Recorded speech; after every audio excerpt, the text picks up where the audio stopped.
here. There we go. Okay. Alright. Let's get into it, boys. Look, writers, these 9 questions aren't easy ones to answer, but I guarantee if you think about them and try to figure out for yourself what you think the right answer is, then you are going to be able to write a better book. 1. Do you prefer language? Okay. Do you prefer language as trance or as entertainment? Now, what if I say I do both? If this is the correct, if I have the correct interpretation of this. Like, something to zone out to, as opposed to something to pay attention to. Do you think mine is trance? If trance is like...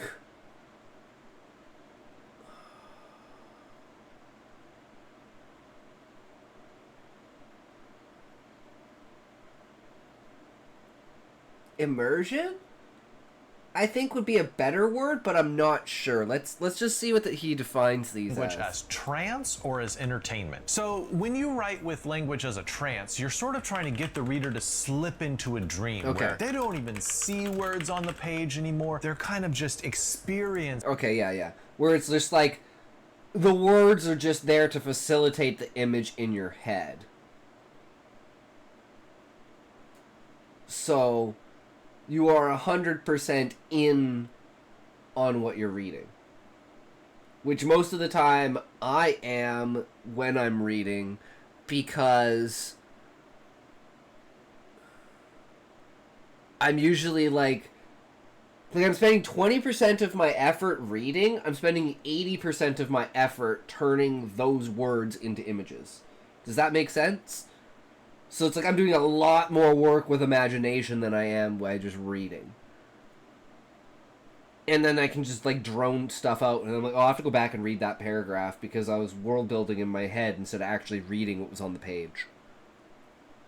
Seeing your world. Language as entertainment is... But your world is, and your writing is definitely built in a poetic trance state, where it's definitely, you are drawn right into it, and nothing really feels like today.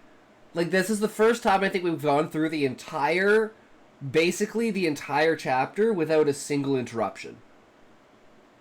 It was just pure flow. And it's like at no point in time did I feel like I was reading a story.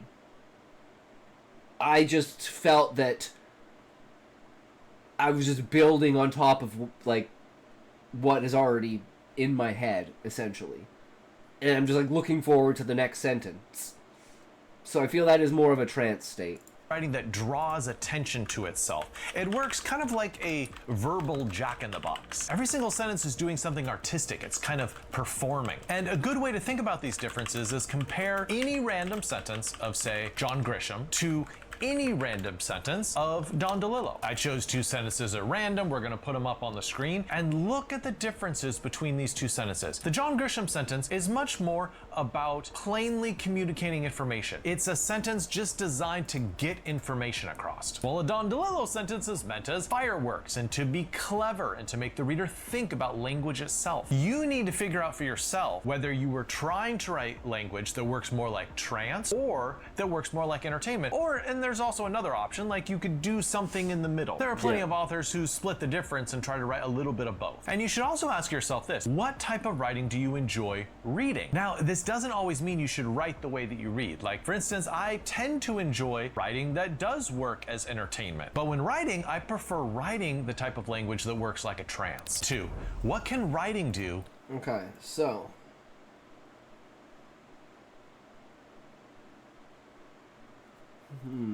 let's think about this for a second.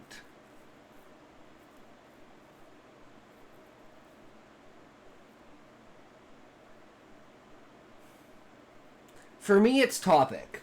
Topic and genre. If it's like a sci-fi, I'm probably more in it for the entertainment because I'm thinking more on a scientific level of interest to see how the science in this sci-fi world and the technology works and stuff like that. So I think I'd be looking more for entertainment in that. But in fantasy, I'm looking more for trance. And the main reasons I would state behind this as a foundation is the amount of experience that I have with sci-fi or with science, as opposed to the amount of experience that I have with like fantasy. And it's like I have a lot less experience of fantasy and reality, whereas science is more reality, which goes with sci-fi. So it creates this more bogged down writing that's more about technicality than anything. Whereas in like a fantasy world,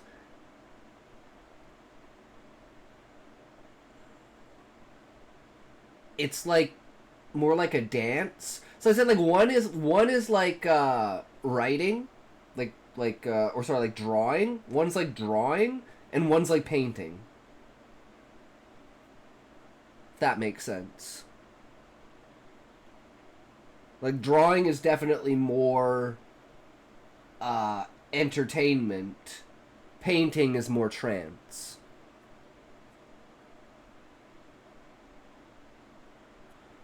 Alright.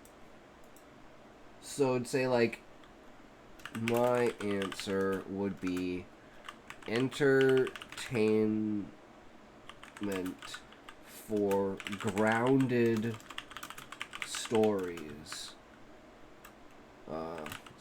Historical romance, sci-fi, trance for fantasy, mystery, and horror.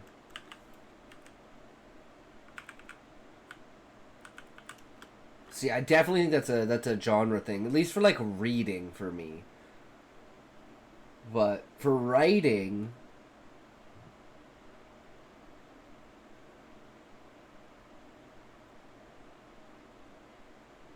I'm just thinking. I'm pretty sure it's the same. I'm just thinking about how I write fantasy versus how I write the other stuff, right? And fantasy definitely has a more obscure poetic essence to it, whereas like the romance and the sci-fi, like the smut and stuff, has a little bit of the poeticness in it, but it is more grounded in that aspect. So that's probably my answer to that.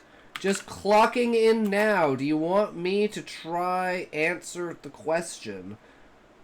I mean, if you want to, Levi, like, what do you prefer? And how do you differentiate between which one that you prefer, entertainment or trance? Just to pick someone else's brain and see how someone else thinks about it. I'm intrigued with that.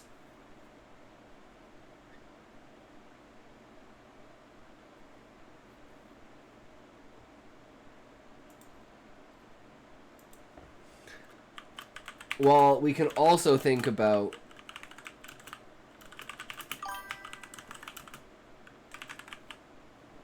entertainment guy. I was more asking about the question on screen, though. Yeah, I was going to be like, wait, I'm pretty sure this is the bigger one, but whatever. I think Terrible Novelist described my fish story as a cozier story. Yeah, I definitely say that, Callie. At least from what I've read from it and gotten the vibe from it. Feels like more family oriented, like slice of life, but not like a dark fucked up life. It's almost solemn in a way.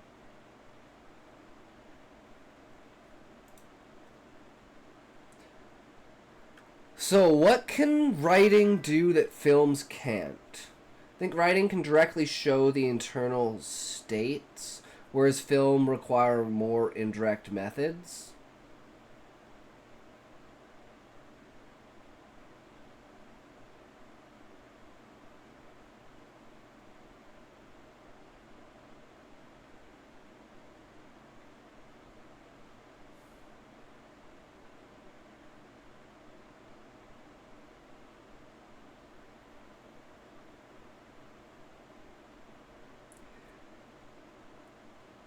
Okay, I'm just thinking about it from, like, character perspective. So, my example in my head for this, Levi, is you have a character who's super happy, right? So the light in the room is, like, bright. It's like nice, bright sunshine, right? And then you have the next character who's, let's say, depressed. And they're in the same room, but the only thing that they focus on are how dark and pure that the shadows are. I don't think that's something you can do in film. So I think that's, like, a direct example of what you're, like, saying by, like, internal states. Does that make sense? Because from the one character, it's like, oh, it's nice and shiny and bright. And the other character, it's like, it's dark and dreary and musk, you know? And it's like, if you have the same camera angle, talking of those two characters in film, it's a lot harder to pull that off without, like you said, those extra indirect methods. I just found a way to write dialogue to make someone sound like they have really bad ADHD. So I was walking down the street. You gonna eat that? Oh, okay, thanks. No, totally. And then I was like, damn, man, that's pretty hot. So she was going out, and then I was like, no, don't worry about it. Hey, over here. So then we went on to this thing, and it was like, oh, no, get over here. Don't worry about it. Yeah. Oh, hey, you got that? Yeah, okay. And then, get this, man. We walked into, oh, yeah, no worries. Here, yep, okay, thanks. Yeah. Cool, man. Oh, and then get this. Okay, it was like, no. That's what I imagined, Callie.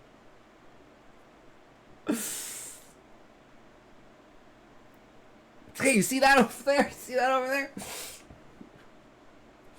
Okay, got this, and then we got this, and then we got this, and then we got this.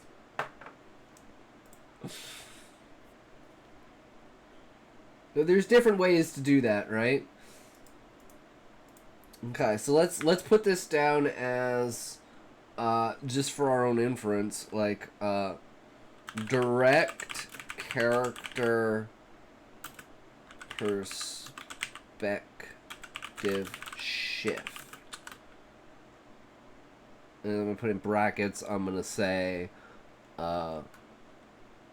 two characters in the same room, one focus on light, one focus on shadows. Hard to show in film, easy in writing. Boom.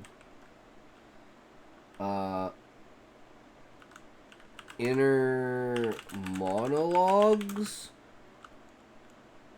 tend to be better written than film.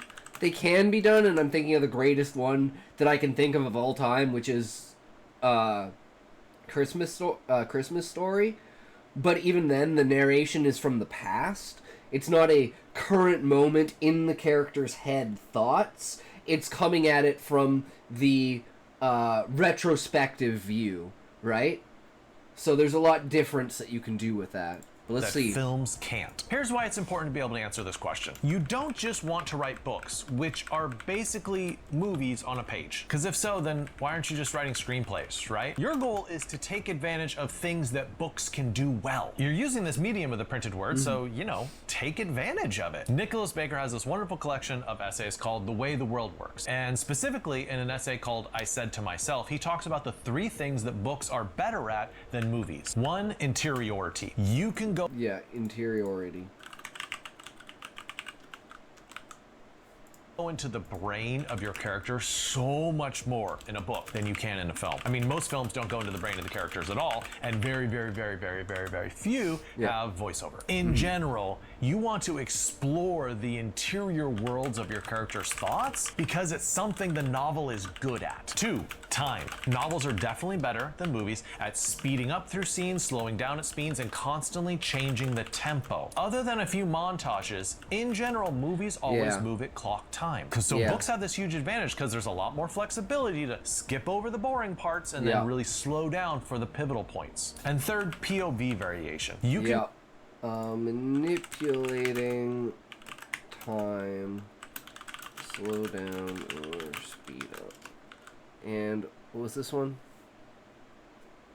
Really get into the really slow down for the pivotal points. And third, POV variation. You can really get into the voice and thoughts of characters in a much deeper way than film can. Film can follow certain characters, sure, but really the POV is always the lens of the camera viewing this person. You're very rarely in a first person in a movie. It's always omniscient narrator sort of as you view these characters. So the ability to jump from POV to POV to POV in a book is a real skill set that books allow you to have. Now, those are just 3 suggestions. I would suggest that you try to answer that question yourself and really ask yourself, why am I writing books? Like, why books rather than a screenplay? I am writing a book because the fantastical ideas that I have for the book do not fit in film. They could be in, like, animation, because basically the entire thing would have to be like CGI, because there's only like one human. Everything else are these ridiculously hard to pull off almost humanoid species. So it's not something that you can really easily do in a film medium unless it's animation. And usually that's like I actually don't know, but I'd assume it's a tighter niche for getting a hold of, like, you know, doing that. But it would probably be easier to get an animation than it would to get an entire fucking movie, right? Especially with the CGI you would have to do and stuff like that. A lot easier to do it with animation. But even then, it's like the entire idea of the book is to be inside of Husai's head the entire time, in first person, experiencing along with Husai. Basically the idea that you are Husai, that it's like you're that character, right? So that you can feel that you're, like I said, it's like presented as like reading a video game. So it's almost like you're playing a video game, and Husai is the character that you're playing.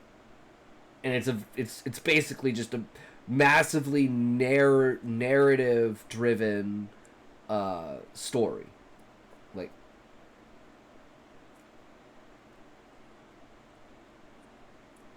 of course it's story, but you know, like, it's more about the characters than it is about the actual events that are happening in the world and how those events relate to the characters, as opposed to just having like a generic main character, right? Or a graphic novel, or some other genre. If you can answer that question, you're going to write better books. 3, what should the writer never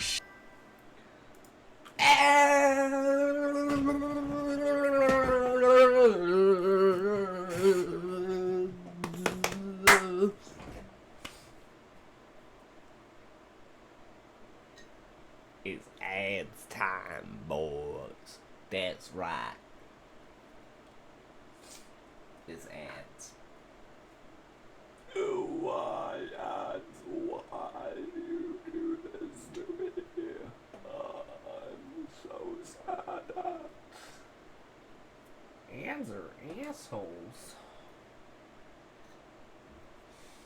You think you guys have it bad? You have to sit there and watch the ad. At least you have something to watch. I just have to sit here and be like, oh, I don't know. I'm retarded. I don't know. Fuck it. Kill some time. We're just here to kill some fucking time. That's what it's all about. Or very much, goodbye. Bye-bye. Bye-bye.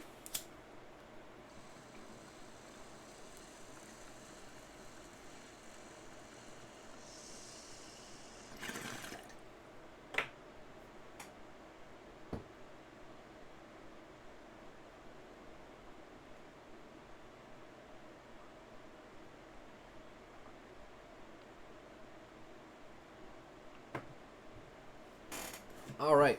What should the writer never show? Ooh.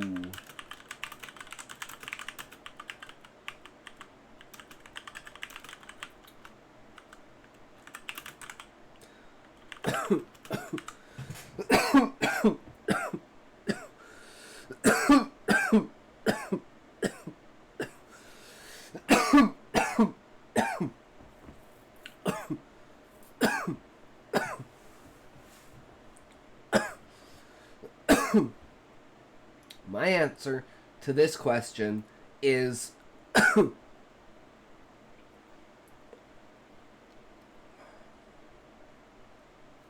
I want to say everything, but that's not a good way to say it. Um,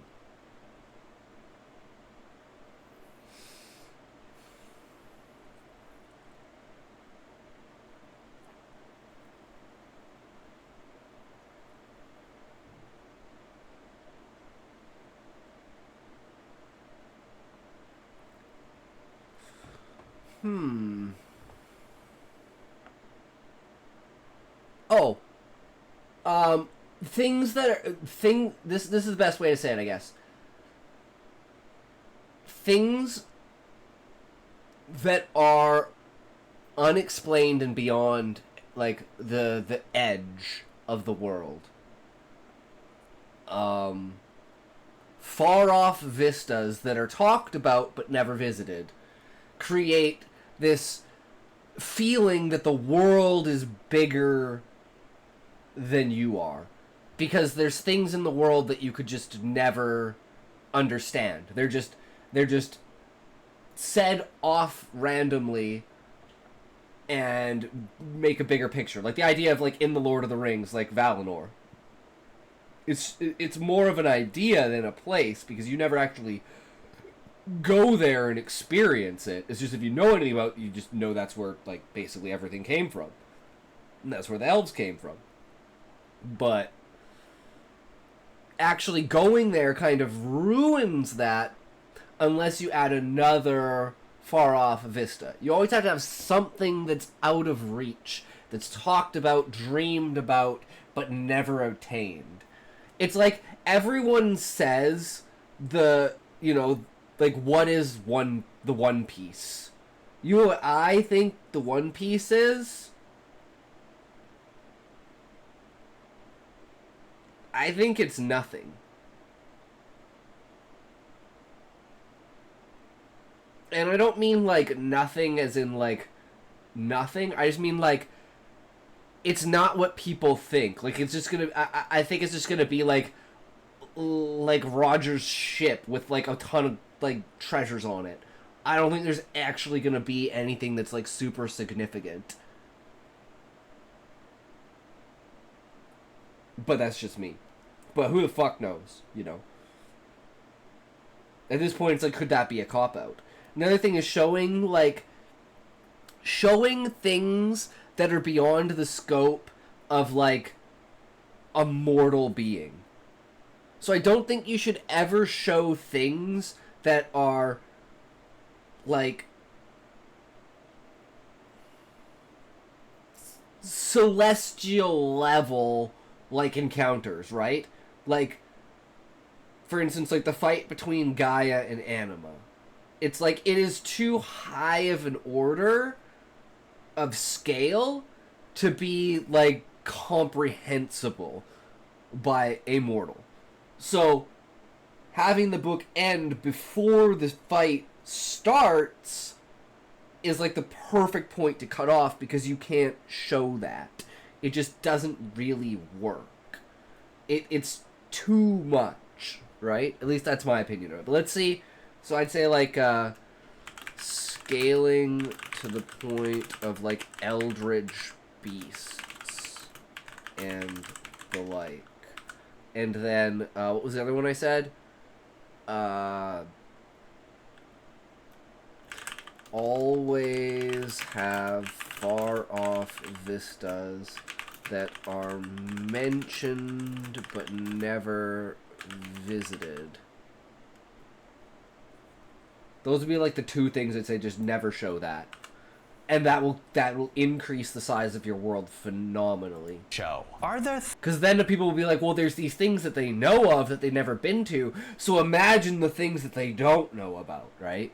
things which you absolutely refuse to write about? I think it's really helpful to think about this question because, you know, you have a lot of options for what to write about, but it's very important to know what are the lines you won't cross. In J.M. Coetzee's book, Oh, is this Elizabeth completely Costello, different than what I he has a thought? Is this not about, like, well, I guess, yeah, those are my lines, because I'll pretty much do anything. Like, one of my characters' backstory is literally, intergenerational, fucked up child abuse with, like, genetic engineering and shit. It's, like, fucked. But it's only ever really hinted at. It's never actually really stated. It's just, that's how the character gets to the fucked up state that they're in, right? It's like, you can see, oh, shit, yeah, that would really fuck you up, right? who has very firm rules about what she won't write. She says that the writer should never show violence in the Nazi era or violence against animals. But what's funny about this advice is in the very next chapter, this author says something deeply sacrilegious about the Virgin Mary. But I guess for this character, those were their standards. Alice McDermott, in her book, What About the Baby? She also has one thing that she says she refuses to show in her books, and she thinks that far too many authors show it too frequently. It is sexual crimes against young girls. And I hear her, right? I mean, that's not pleasant stuff to read about. I can certainly understand an author who says, you know, I'm gonna draw the line there. That's not something. You know what's fucked up about that? Okay, so if you know, I've talked about this before. We used to go on like family road trips and stuff like that, right? And we packed the car full of fucking audiobooks from the library. And there was this one time we're like listening to this story. It's just this is a random book, right? We just picked out a bunch of random books. And it's about not even a quarter of the way into the story, and it's about these, like, foster kids. I'm a prude, so I don't write about any sex. Makes sense, Levi, no worries. You can infer the romance and then skip the scene, right? Or, like, you know, they wake up the next day. It's like, there's so many easy ways to just skip over smut and have everyone understand what's going on, right? You don't have to be explicit. But anyways, and it's like, so the foster dad just has, like, the chick in the car, and they're just, like, going, and then all of a sudden it's, like, the next chapter is, like, the chick wakes up, and she's like, oh, yeah, I could smell that we did it. And we were like, wait, what the fuck? What is this? What are we even listening to? Like, none of us were really even, like, paying attention until that moment. And it was like, okay, next book, fuck that. It was like, where the hell did this come from? I don't even know. But anyways, it's like, yeah, no one needs to read about that. I want to appear inside my fiction. So you need to have a serious conversation with yourself as where do you draw the line? Do you have a line? Mm-hmm. Should there be lines? I think the Italian writer Elena Ferrante doesn't want to See, my line isn't moral, my line is logical. Things that are too far beyond the scope of what should be human comprehension, you know? Stars smashing into each other, fucking... And we're not talking, like, in a sci-fi genre. We're talking, like, in a fantasy genre. It makes sense if it's in a sci-fi genre because the elevated level of language, technology, and understanding for sci-fi is a lot higher than it is for fantasy in general, right? Because generally you're not flying through the stars, blowing up galaxies, and warping through space in fantasy. I mean, you can, but you're just generally not, right? Like Baldur's Gate would be a great example of this, is like how the Nautiluses don't travel, they just like jump between dimensions. It's like that is an inventive way of having something move, right?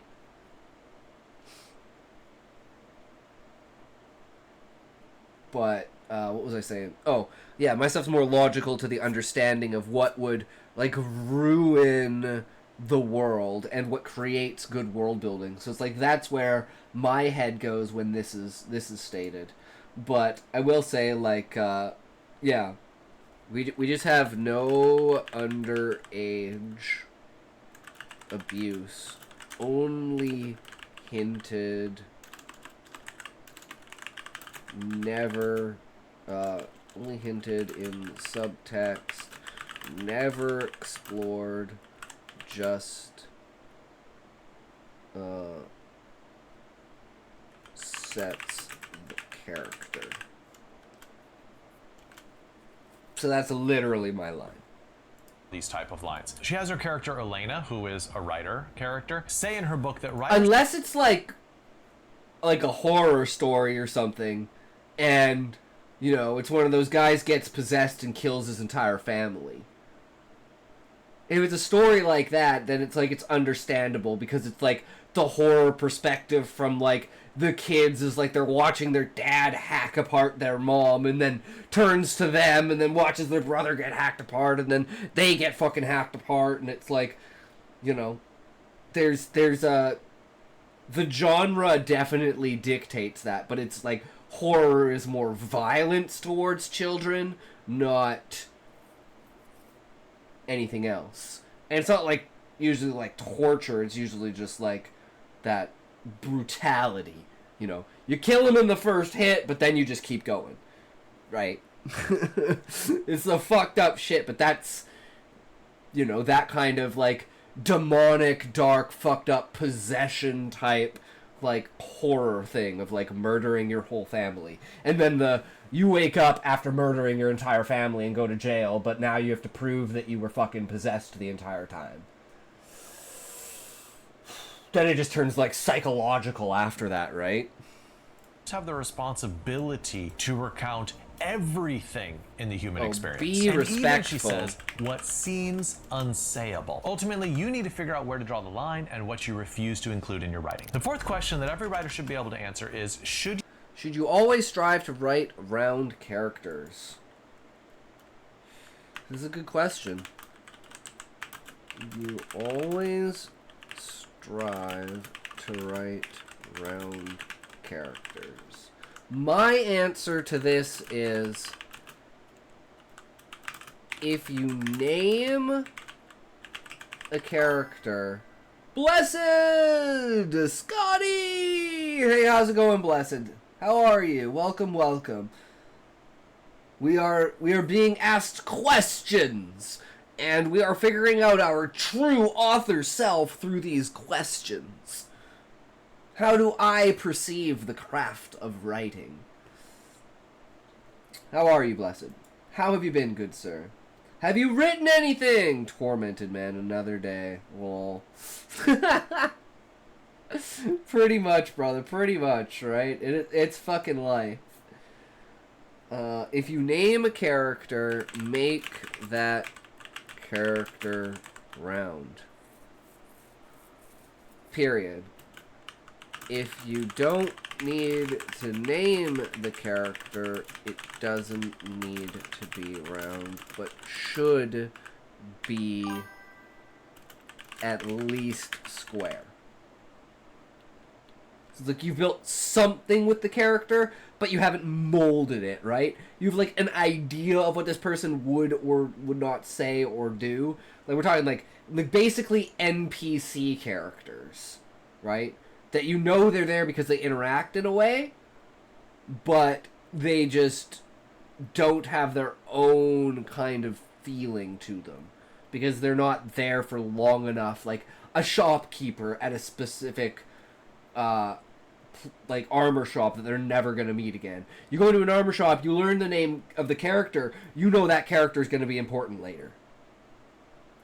I fasted for 9 hours, exercised, and then restricted my breathing. I need a muffin, guys. I deserve it! Damn, Callie, that's harsh. I don't know if Muffin would appreciate you eating him, but you can go try. He's streaming right now. So go hop in there and see what he thinks about that. Alright, let's see what the answer is. You always try to write round characters. So if you've never heard the term round character before, this is something that E.M. Forrester talked about in his book, Aspects of the Novel, is he delineated between round characters and flat characters. Round characters are complex, surprising, memorable. Family drama, man. No writing. Began video editing tutorial. Ooh, I'm using DaVinci Resolve. It's taken me so many years to find a new career after not finishing my college degree. I feel that, Blessed. Yeah, I haven't really done anything with that. I still work at fucking Walmart.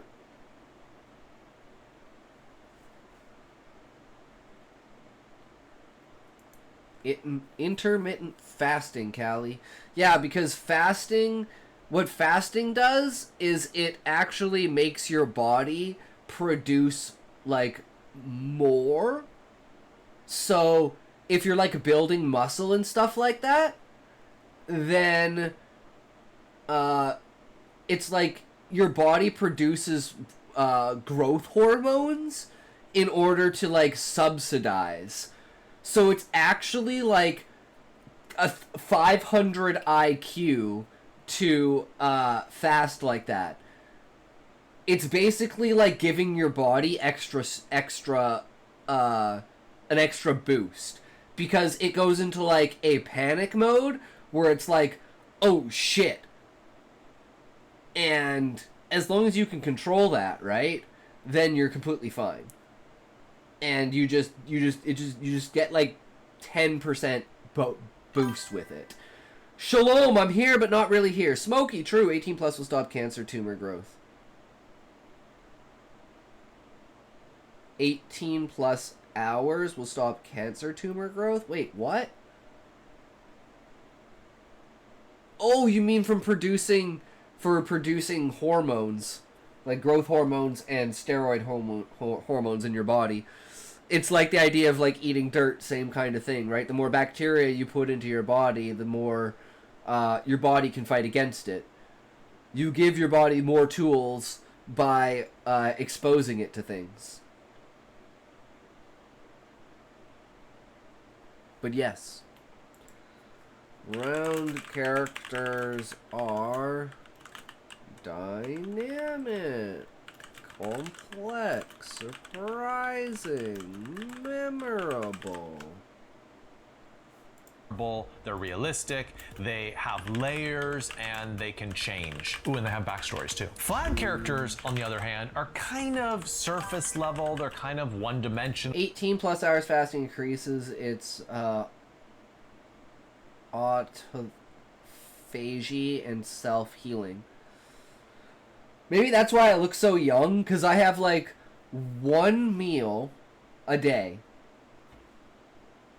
And then I have like tiny little things sometimes. Like I used to eat a lot of beef jerky. Now I don't really eat beef jerky. I don't know what they did. They added pepper to it or something, or my taste buds changed. I don't know why. I don't like it anymore. Just for some reason, I just don't like it anymore. But I'll have like one meal a day, maybe another half meal, like an appetizer, like nachos, or a bowl of cereal, or like a small pizza or something. I intermittent fasted for 16 to 18 hours a day for almost 2 years. Taste buds change every 4 years. But I've been eating beef jerky for like 25 years. Now, all of a sudden, it's just, I don't like it anymore. I swear they added pepper. It never had pepper in it. Now it has pepper. And it's like spicy-ish. And I'm like, what?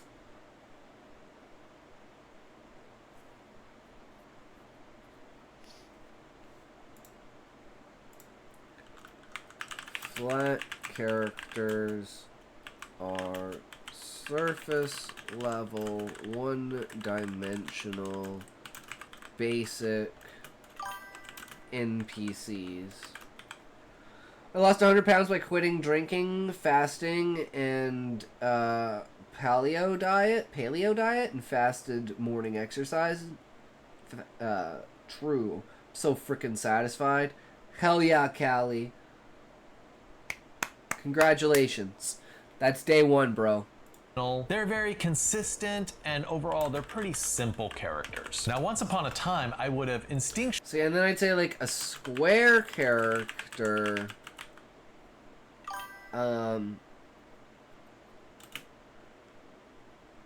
is, like, two-dimensional? Has 2 to 3 layers? Some basic minimal backstory.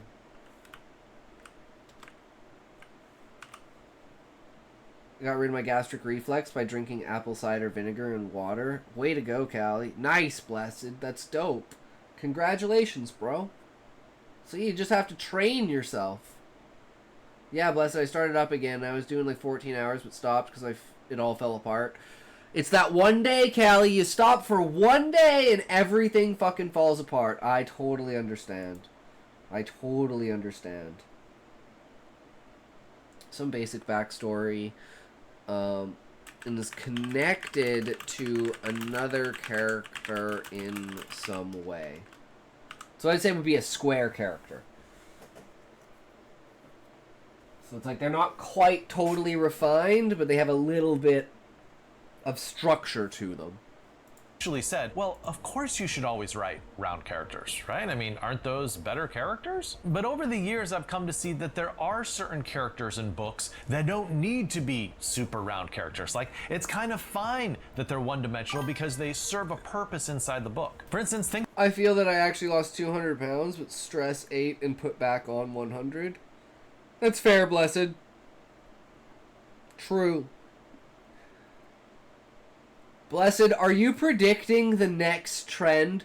Guys, the next trend is to calculate how much weight you gain when you eat from your calories, and then add that to the amount that you lose. So when you lose 50 pounds, it's actually losing 64 pounds because you put 14 pounds on. Now I can say I lost 150 pounds when I only lost 110. Fuck yeah.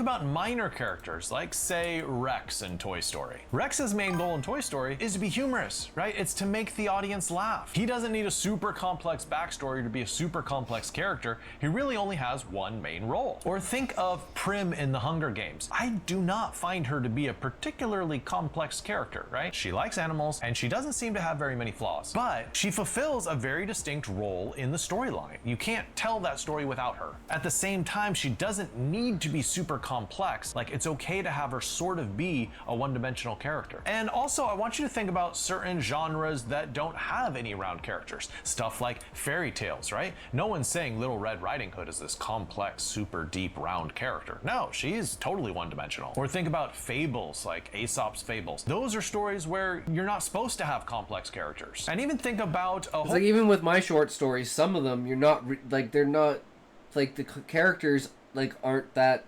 interesting or complex. That's why we're trying to build the character profile and build a bunch of different characters and have, like, 20 different profiles and, like, pull from different characters for different reasons, for different stories, and using different stories and genres to mold the character profiles around those stories. And then insert those characters into the book. And use, like, those short story narratives to drive what that character's purpose is. Night, Cerrito. Honestly, same here, Cerrito. True, Rick. For sure. I'm also doing a weighted flow rope, shadowboxing, jump rope. I did sprinting for a month, but I don't really want to go outside lately. I tried HIIT yoga and calisthenics. I need to get 35 to 40 pound weight soon. Nice. I'm dealing with the psychological and emotional and spiritual consequences of addiction and family BS. Well, I pray for you, blessed, because the world is harsh, but keep your feet up, man. I believe in you, good sir. You got this. I should probably do those as well to help my well-being. Thanks, Scotty. No worries, man. You know, we all been there. So...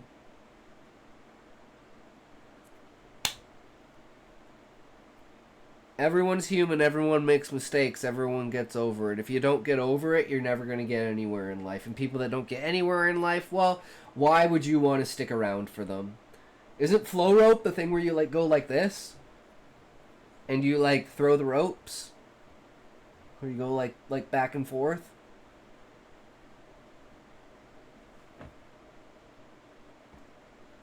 Battle ropes. That's battle... okay, that's battle rope. Then what's flow rope?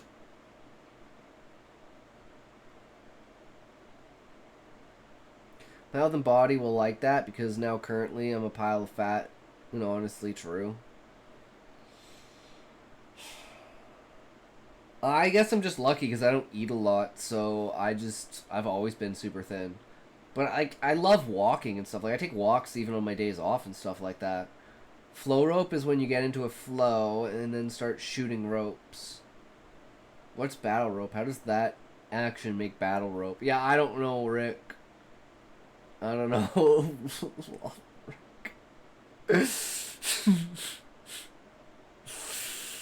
I have no idea what flow rope is then. Then start shooting ropes. I don't know what you mean by shooting ropes. You get into the flow and then start shooting ropes. I don't know if that's troll or not, Levi. Genre after Franz Kafka, right? Kafka-esque novel. Those people don't even have names Paint most the of fence. the time, right? They're K or the hotel clerk or something. So they're supposed to be symbols more than actual people. So of course they're not going to be around. All Flow that rope to is say like is, in general, movement practice with rope. Is that like pulling yourself? Or like hanging? Or like, like pulling yourself across?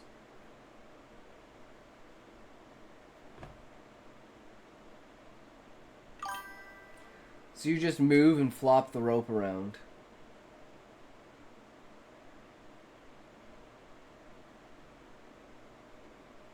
Battle rope sounds so much funner though.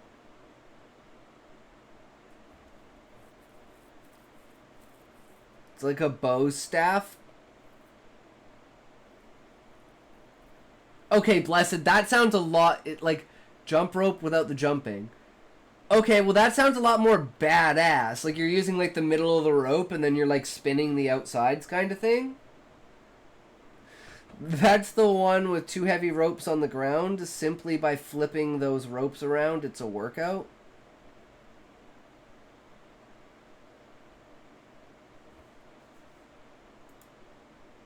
Anyway, sir, for we must work on our bodies, for if we are like Discord mods, our bodies will rot. But if we lose the fat, the one thing that's pulling us back, for we must break out of our shell, getting out of our comfort zone to help us, and our health benefit as well. Hell yeah, that's what it's all about, Rick. Bow staff rope. Cool. New weapon idea unlocked. I have the best character to wield it. Hell yeah. I'm thinking something like whip nunchucks. It's like nunchucks, but it's still got like 2 whips coming out of the end. So it's like you've kind of got like this rope in the middle length between them, and you got like kind of like the whip of Chuck, and yeah, they're like 2 handles, and you've got like whips on the end of them. You could have like weights on the end of the whips and stuff like that, and have them like, I don't know, I'm just imagining that, man. That's such a cool weapon. Yeah, that's such a great idea. Can I steal that, guys? Oh shit, we're in the middle of an ad break. Didn't even notice we're in the middle of an ad break. 4-arm guards, but long blades.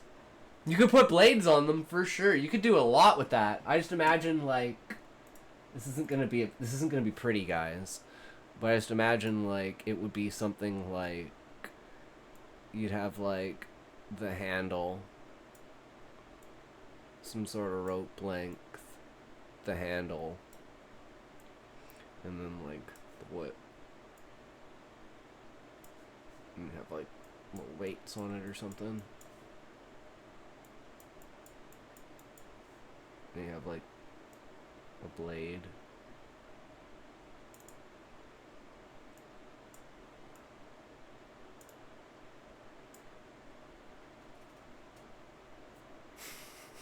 Something like that.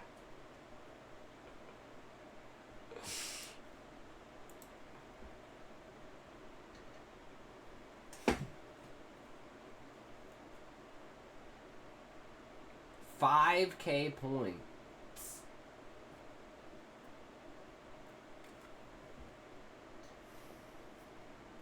Welcome back. Let's go. 5K points. Frame that. That fucking picture. I have a 3-pound rope. I'm planning on getting a 5-pound one, but it's really hard to do flow with it. I just whip it side to side and practice my shadow boxing movement. I have forearm guards and the ball that has a string that you swing around and punch it or bounce it. Ah, that's cool, Rick. Hell yeah.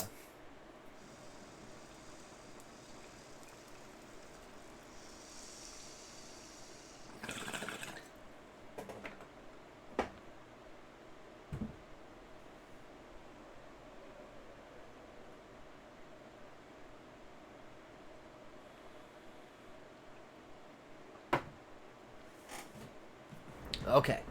Carry on. Yes, of course you want your protagonist to be round characters, right? It was much more believable. But there are some Like paddleball with you're the paddle. characters in your book where you shouldn't fret too much if they're not super round and they're kind of flat. 5. Is the novel essentially...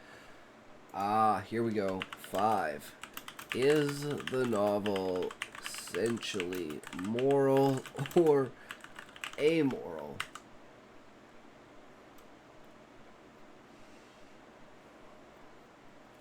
It is a moral. Paradise falls under its own weight. That's basically like Utopia, right? Paradise or Utopia falls. My characters are round characters, all 58 of them. JK, only like 20 so far. Damn, that's a lot, Rick. That's a lot. We have like, what, 5, 6 character profiles so far, and I think only like 2 or 3 of those are actually good. And guess what? What, Rick?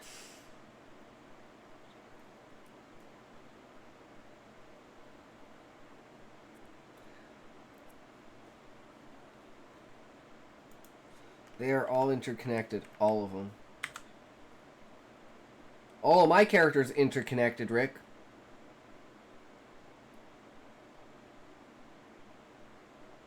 Because they're all in the same world! Oh! No, I'm just fucking with you. Also, you meant my characters? No, I was just making a joke. I was just fucking around. Making a hyperbolic joke that, you know, all the characters are in the same world, so they're connected. I was just like taking that and just extrapolating to like the most fucking extreme you could possibly do. Oh, all the characters are connected in a way because they're all in the same world. Just so fucking retarded. No, I understand what you mean. I'm just joking. I'm just being retarded. Except 7 of them. For now, until they are. Rad. True blessed. moral or amoral? And main character Jake, whom we focus on the most, though. Yeah. Jake Takahashi. The hardest part with my book is the fact that everything's through Husai's eyes. So he has to be placed very strategically throughout the entire story in order to fully comprehend and, like, relate the data that he sees in order, like, back. Right? And the other thing is, like, he could be sitting in a command tent with, like, a bunch of compearls, like, commanding the battle, and then when compearls start going out, that's when he goes out and joins the fucking battle and shit like that, right? Like, there could be a lot of different ways that we could play that out. So that he always has, and we basically show that off in the very beginning, that, oh, you can have eyes everywhere, right? And it's like, if you're the leader of this, you have, like, basically cameras on all of your characters, like fucking body cams on all of the other characters, and you're just watching them do what they do, but through Husai's eyes. So without being in their minds, you'd be in, like, Husai's minds with their bodies. So I wonder if that'll work in a very interesting type of way. What is happening? J.A. Crispy! Not much. We are discussing my novel and Rick's novel and characters. How round and flat characters are, and how many characters we have, and how well-rounded those characters are, which ones are background characters, main characters, and so on. But Rick, yeah, you have a lot. You've got like 1,000 fucking pages worth of shit. Like, you probably actually have more, even if that one's the biggest. Like, Just from the 2 out of like 14 tabs is like 500 pages of shit. That's fucking insane. It's just an all backstory. It's like, that's what's in my head, not on paper. But yeah, Crispy, are you a writer? Are you a reader? Do you enjoy creativity? Do you enjoy sharing ideas and increasing your creative boundaries, let's say? I honestly have a character that like that he's a psychic kinetic person. I'm getting back into reading lately. Ooh, yeah, reading is so good. We read a lot. But right now, we are reacting to a video on the 9 craft questions that you should be able to answer. Meaning, like why is writing your craft? And how do you approach writing? What is your perspective towards it? What are your limits? What are your strengths? So yeah, he uses people's minds to see where they are, like you said. You've said, Cerrito. Ah, interesting. Okay. Because, like, I have one character that's, like, he's, like, basically, like, traumatized character, and he never talks, but he builds, like, golems, and he's, like, a, like, summoner, basically, and he, like, makes golems. He's a golemancer. And he talks through the golems, but he doesn't talk himself until, like, you know, that critical point where he actually, like, says something. Everyone's like, holy shit, he said something, what the fuck, you know? That just total shock moment. Is be the music moral? Knows the answer, just wants to hear talk about his story. That's sick, Brewskis. Also, Golemmancer? Yes. He uses, basically, like, because the idea with how magic works is it's not elemental based. You know, it's not like, oh, I'm strong with thunder, it's how you work with magic. And magic is consciousness and science and understanding. So he understands, like, the makeup of certain elements, like materials, like wood, dirt, you know, stuff like that, right? Essentially. So he can craft things and, like, change the composition of them in order to create, and he's been, like, crafting these golems for, like, years, you know? Like, they have, like, battle scars on them and stuff like that. You can tell he's, like, patched them up and stuff. But I want them to kind of be, like, giant teddy bears. And he, like, just surrounds himself with them to protect himself. And as to your question, Callie, is your book a moral book? I think yes, because it asks the question of, if you're doing a horrendous thing, and you believe in the end that it's a benefit for who you're doing it for, does that make that action okay? I think just simply positing that question makes your story moral. Let alone everything else. Didn't know the answer.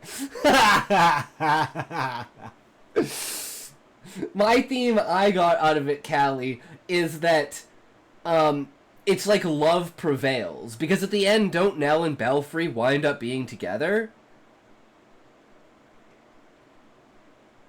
So it's kind of this twisted, sort of psychotic love, but it's like an attachment, possessive, like, molding kind of thing. By the way, if anyone doesn't know, like, Nell turns people into pianos. Like, she literally, like, molds them into pianos and turns them in, like they're, like, alive, but they're a piano, and then she, like, plays them, and they're her instruments, and she's a school for, like, tormented kids, and then she turns those kids into pianos. It's fucking dark and epic and amazing, and I fucking love it. And it's set in this really, really fucked up snow globe of a world, and yeah, there's a lot of stuff to it, but yeah. So John Gardner wrote a very controversial book called On Moral Fiction, where he basically says the novel has a responsibility to convey moral principles. It doesn't need to be didactic. Congratulations on level 1, Blonde DBZ! Hell yeah, brother, you're making it through! Let's go! Ironically, I have a character like that as well, in a sense, and magic in my world, I'd say that it's sort of like that. It has a bit of your idea of magic, you know? So, for example, my character Bob Sato, femboy polymath, he's a jack of all trades sort of boy, and, you know, on Earth, he likes science and stuff. Ah, so he can use his knowledge of science transferred over into the world that they're transported to in order to better understand and facilitate different methods of using magic. Ah, I love that. That's so cool. I'm so hungry. Fight through it, Callie. I'll tell you, I'm starving too. Okay, so, what did I have last? I had 5 chicken nuggets last night before, I went to bed at, like, 6 in the morning. Then, like, at 5 o'clock, or, like, 5:30, like, today, at work, I had 2 frozen dinner lasagnas and a banana. That's my lunch. And I'm not going to eat anything until after the stream, probably 6 o'clock in the morning tonight. I'll probably have another 5 chicken fingers. So I'm fucking starving right now. But it is what it is. It's what I got my chocolate milk for, man. It's like the filler. Milk is like the filler that fills through, you know, and like gets you through the day. You gotta eat something, man. I will. Although Jake as well knows a little bit of science and real world stuff. Ah, cool. For you, mustn't starve yourself, sir. 'Tis bad. It's not starving. It's just, like, fasting, because I'm lazy. Get fiber, I'll be using another type of fingers. That's why I always eat granola bars, or Nutri-Grain bars, or oatmeal, or something like that, like once or twice a week. Slip it in there. Shreddies. I could kill a Nature Valley bar right now. Yeah. True, Crispy. 'Tis fun convo, sir. See, that's why I like these videos, because they prompt up these very interesting things that you might not have thought of, and then I'm very good at taking topics and turning them into conversations. So I think it's just a good use of matching my skills with information and pairing that together to create an interesting interaction, right? But for the mold of, like, the old world versus the new world with, like, magic and technology and stuff like that, the idea is scaling. Like, think about your book and think about how the power system works, and think about think of it in a horizontal and vertical way. Your horizontal is things that are additive and subtractive, and then things that are vertical on the graph are multiplicative or divisionary. And that allows you to build a power system that's understandable, but can still be obscure. Like, I just think of Path of Exile when I think about this, and, like, the amount of, like, modifiers and things that you can multiply with other stats in order to create things. Like, that's why the scale for the adventurers is not necessarily how great the characters are. It's to show that it's, like, the equipment that they have is that powerful. Like, the equipment itself is what's facilitating them do stuff. So even characters that aren't that great, that have really, really good equipment, but there is kind of this, like, idea of, like, soul binding with your own equipment and how well you're used. It's like kind of like a mix between, like, durability and wear and tear, and the more you use the equipment, the more you get used to it. So the more you repair your equipment, the better your equipment becomes over time. So, like, your oldest gear can still be some of your best gear, even though it's, let's say, like, lower level gear. And that's why when they lose, like, their crafting purposes and they can't repair their gear anymore, slowly throughout that quarter of the book, they'll be degrading in the equipment that they can use, because they don't want to degrade their equipment to a point it can't be repaired anymore. So it's almost like they're falling back on their equipment, and now they have to rely on the powers that they've gained and, like, their titles and, the training that they've done. So now it becomes more personal to showing the actual character thrive. And then at the end, they get everything back, and then you can show the multiplier of how much more powerful they've come now that they're fully understanding everything. And that's like the full character arc of the story, right? Is them relying on it, having it taken away, realizing that they don't need it, but it's just a facilitator, working on better skills. When they get it back, they're just 10 times better. I just love that kind of trope. I feel like that Bob gif of him staring, just like... Yeah, that's usually the reaction I have when I start talking about my book in public. People are just like, oh. Oh. Ah. Oh. He's still talking. It doesn't need to be making a point, but it should say something about what it means to flourish as a human. Like, what is the good life? He says that... And it's like the main morals of my book and the theme of my book is the duality of life. Like, the question that I'm positing is it better to live... It's literally... I guess you could literally say is it better to serve in heaven or rule in hell? And that's one way of putting it, right? But basically the main celestial being, Gaia, the good character, and then there's the bad character, Anima. Anima wants paradise, perfect, everyone gets along, everyone does great, everyone just procreates, expands the species, creates more food for him. Whereas Gaia, the good celestial being, wants strife, conflict, disaster, disease, strife, anger, hatred, betrayal, because it shows the value and scope of life. And because she understands how consciousness works and how consciousness is fundamental to reality, that allows you as a reader to see that this one life isn't like all it's caught out to be. I wasn't sure if I said strife or not. Double strife. There has to be strife in the world in some way. And that shows people that, the value. So when they come back to her as a better consciousness and they've grown, and they can send out a seed of themselves. And everyone just keeps growing, and that's how consciousness expands and deepens and grows, is from this ever process of basically recycling the physical in order to improve the spiritual. That's kind of how it is. A lot of contemporary, we need more strife.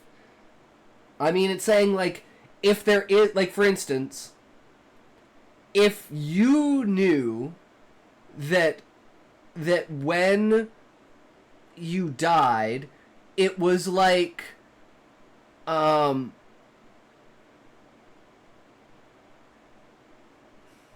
just, like, knew everything, right? It's like when you died, you just realized that you were God. And you're like, oh, well, I'm bored of being God. I want to be immortal again. And then you're just boom, and you're start all over again.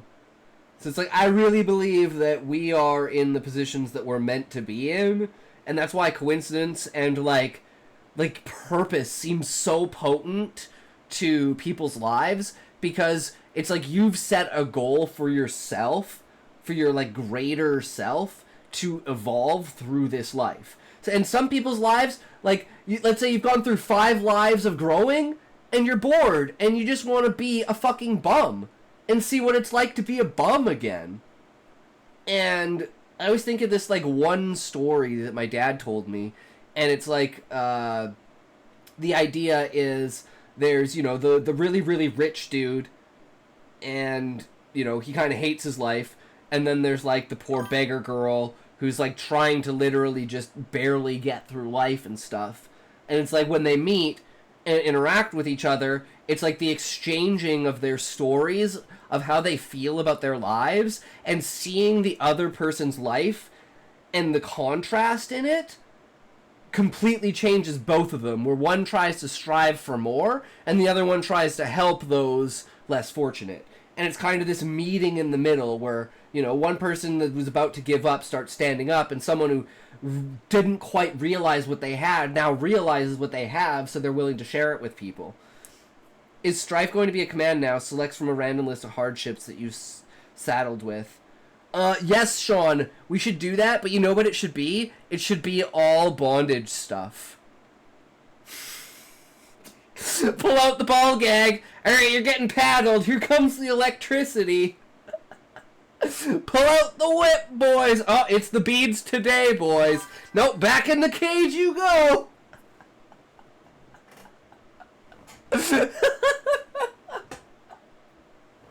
Your sexual strife. This stream's either sex talk or death talk. We're fully spectrumed. We go all across all sides. This stream. So is fired from work for cause under false allegations and must now attempt to get a new job when everyone believes the lies. Damn! So you're like, your reputation is completely destroyed and now you gotta start from scratch again. Ooh. So a lot of contemporary novels, why they fail is because they don't have any sort of moral compass. Yeah, we have a massive moral compass, guys. The compass just doesn't point north, as Asman would say. This stream definitely is on a spectrum, you're right. I love your subtext, Beezus. That's beautiful subtext. We were talking about my Simian's crease the other day. So it's like, it fits beautifully into this, right? Because I'm pretty sure, Beezus, you're the one who said that, too. Whatever it was you said about, you know, that when we were talking about multiple realities, and I was talking about me being the one without Down syndrome, and you're like, I think that's a different reality, indicating that I have Down syndrome as the subtext. Simian crease? Yeah, if you want to see, this is my hand. So look at your hand. Okay, look at this hand, right? There's 3 creases on it. This top one here, that goes across. The middle one, right? The big one there. And then the one where your thumb is. And if you kind of go like this, it makes an M. You can't really see it, but like between this one, and this one, it makes an M. But if you look at this hand, do you notice something about this hand?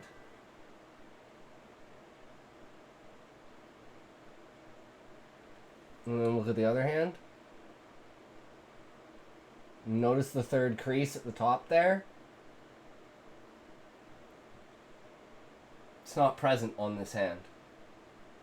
There's no crease. And if you look at your hand, you should have an M on both of your hands. But yeah, if you look at them, it's like side by side. This is my left hand, this is my right hand. It's always your left hand, too, that has the Simian's crease on it. And it's only ever one of the hands.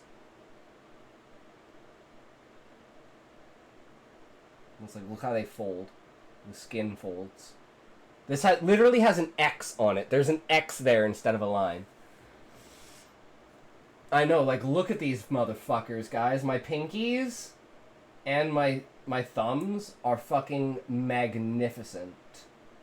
The other ones are all broken, though. Except, the middle one there is not going too badly.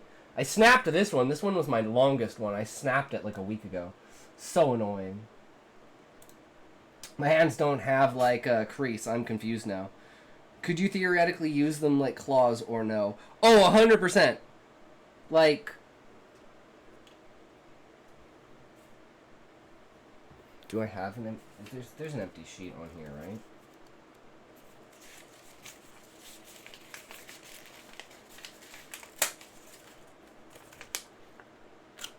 Oh, I guess.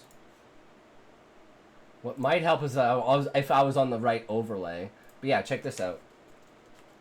How can I do? Okay, I'm gonna have to. I think like this.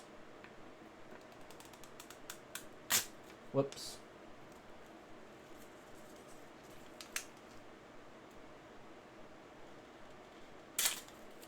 I guess that's not a good way to show it. Well, but yeah, no, it can. They can cut. Trust me, they can cut. I have like pulling like if I'm like pulling down my shirt like this, it can go through the fabric. Like, stab through it. Easily. Stab through it. Like, I actually have a hole, I think, on this shirt from my thumbnail.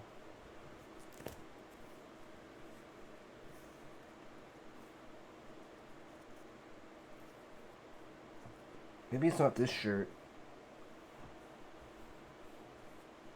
But yeah, a couple of my shirts, I have holes in the back from my thumbnails sticking through them. Okay, there we go. I'm about to start using Perplexity instead of ChatGPT. Ooh, Callie, cool. That sounds like a good time. Honestly, kind of same here, Sean. Do you have any advantages at climbing? No, Blessed. One genetic mod I want for myself is one that removes the ability to grow any coarse hair that starts after puberty, regardless of the body location. Another is ability to purr. True, Sean. That would be crazy. Okay, but anyways, back to the video. A lot of contemporary novels, why they fail is because they don't have any sort of moral compass. And he points out that, you know, through most of human history, from Plato onwards, people have assumed that stories should have a moral component. On the other side of the spectrum, you have an author like I would just want green eyes.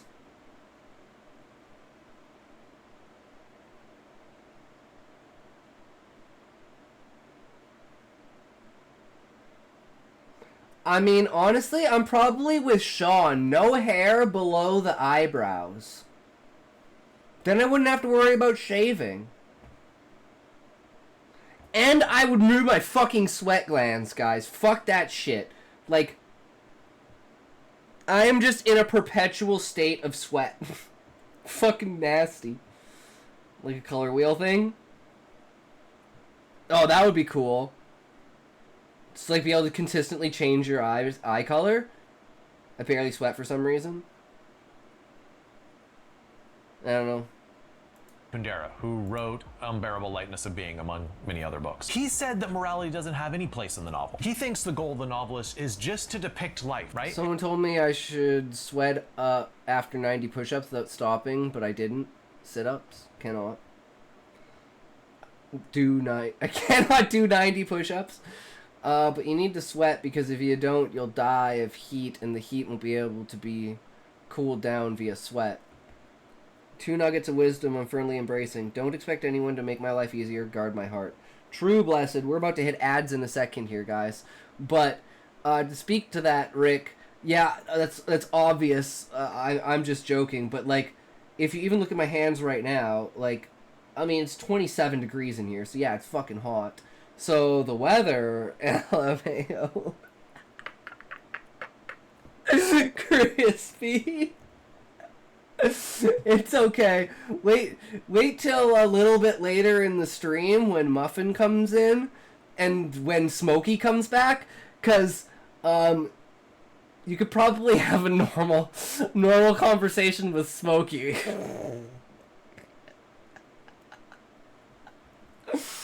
I'm sorry, that's just one of those things where it's like, I totally understand, and like I'm just imagining you just being there being like, why? Huh? What? Okay, well this sounds interesting, but you know, Eddie in the mix, yo, how's it going? You're like, how do I enter the conversation? What could I possibly... No, that probably doesn't work.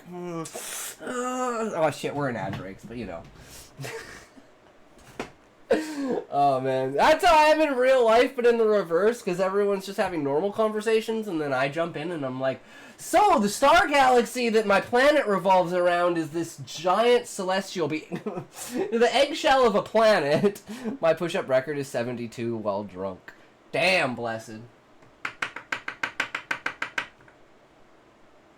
Sometimes I try and join in a conversation, but by the time I finally finish typing the message, I'm already 3 conversations behind.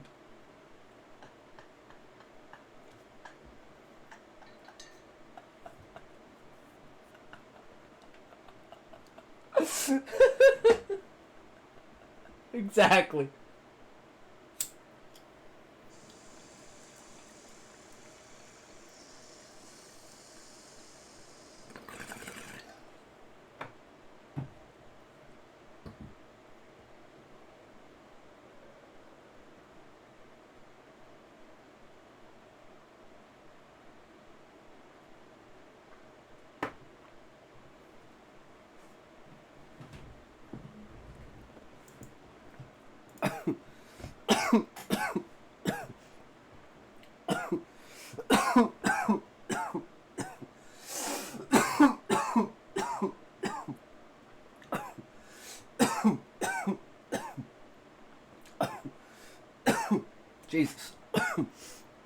Callie, I think I think Crispy was more being like the idea of like how do you enter the conversation. It's like when someone's talking about something that's like when you walk up to two mechanics. ECW guys, shameless flex asterisk. I am an admin in the Discord.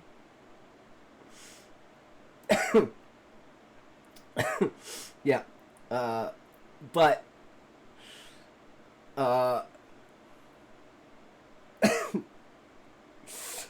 okay. You gotta look at it like entering a conversation where two mechanics are like having like jargon talk, and you're like either like the customer or like the like a spouse or something, and you're like trying to enter the conversation, but you have no idea what the hell they're talking about. It's like that happens with, you know, people that are like super into their hobby talking with people that are super into the same hobby. The entire language structure of conversations completely changes because you're using a lot more subtext, and there's a lot like, and you're confined to usually a specific like thing that you're talking about. So it allows people to easily infer around that conversation, right? There are gears in my car. True, Crispy. True. Okay, so I got some messages to read. Hold on, let's start this over again.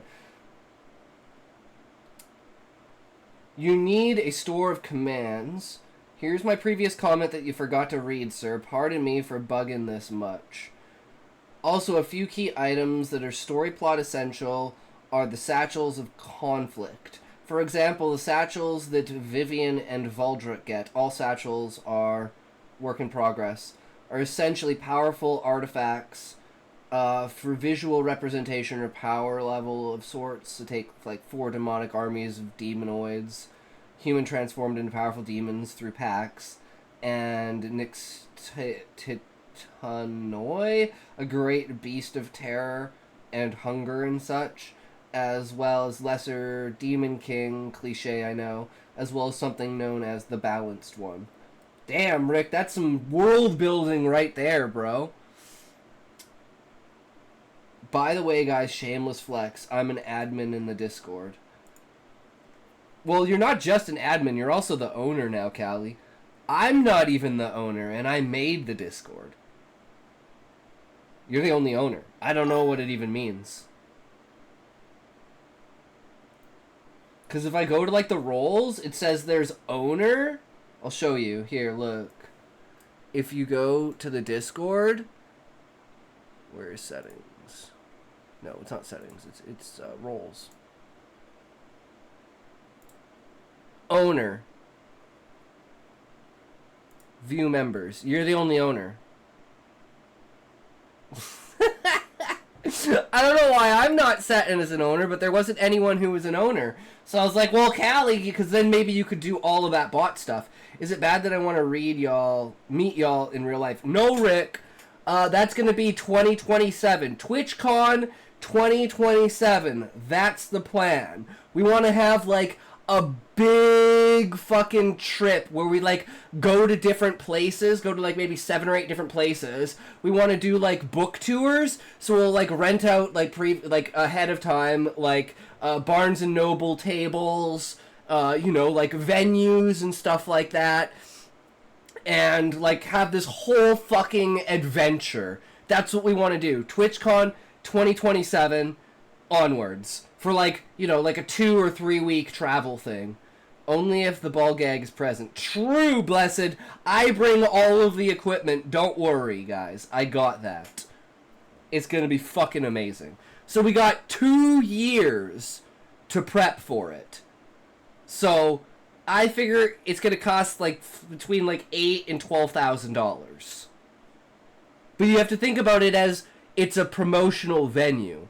The entire point of it is to promote our books, promote our work, and do, like, whatever we can to get our names out there, right?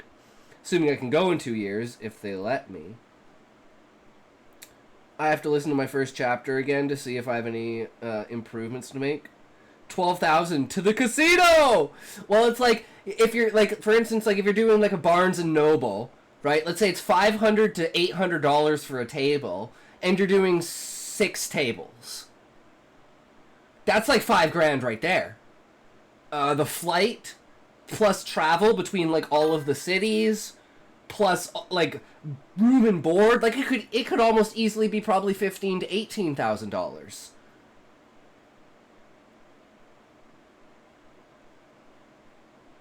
But you always want to estimate high just in case. But then you're also equating inflation in 2 years, right?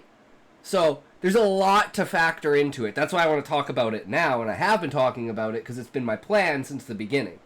TwitchCon 2027. It's going to be I mean, that's if ever, like, that's the plan, right? Who knows if that's actually going to happen, but that's the plan. And the more people we have, the more we can spread it out. No, I do not travel at all, Beezus. Ever. Never. But this would be the one exception, because I think it would be fucking awesome, and it's like something that you need to experience, right? I could bring like 3 tables, although they aren't barns, and noble tables. You're gonna bring the barn table, not the noble table. Oh my god. But yeah, that is the plan, guys, and like there are things that are already set in motion, so you know, we'll have something with that within like the next like 5 or 6 months, something solid.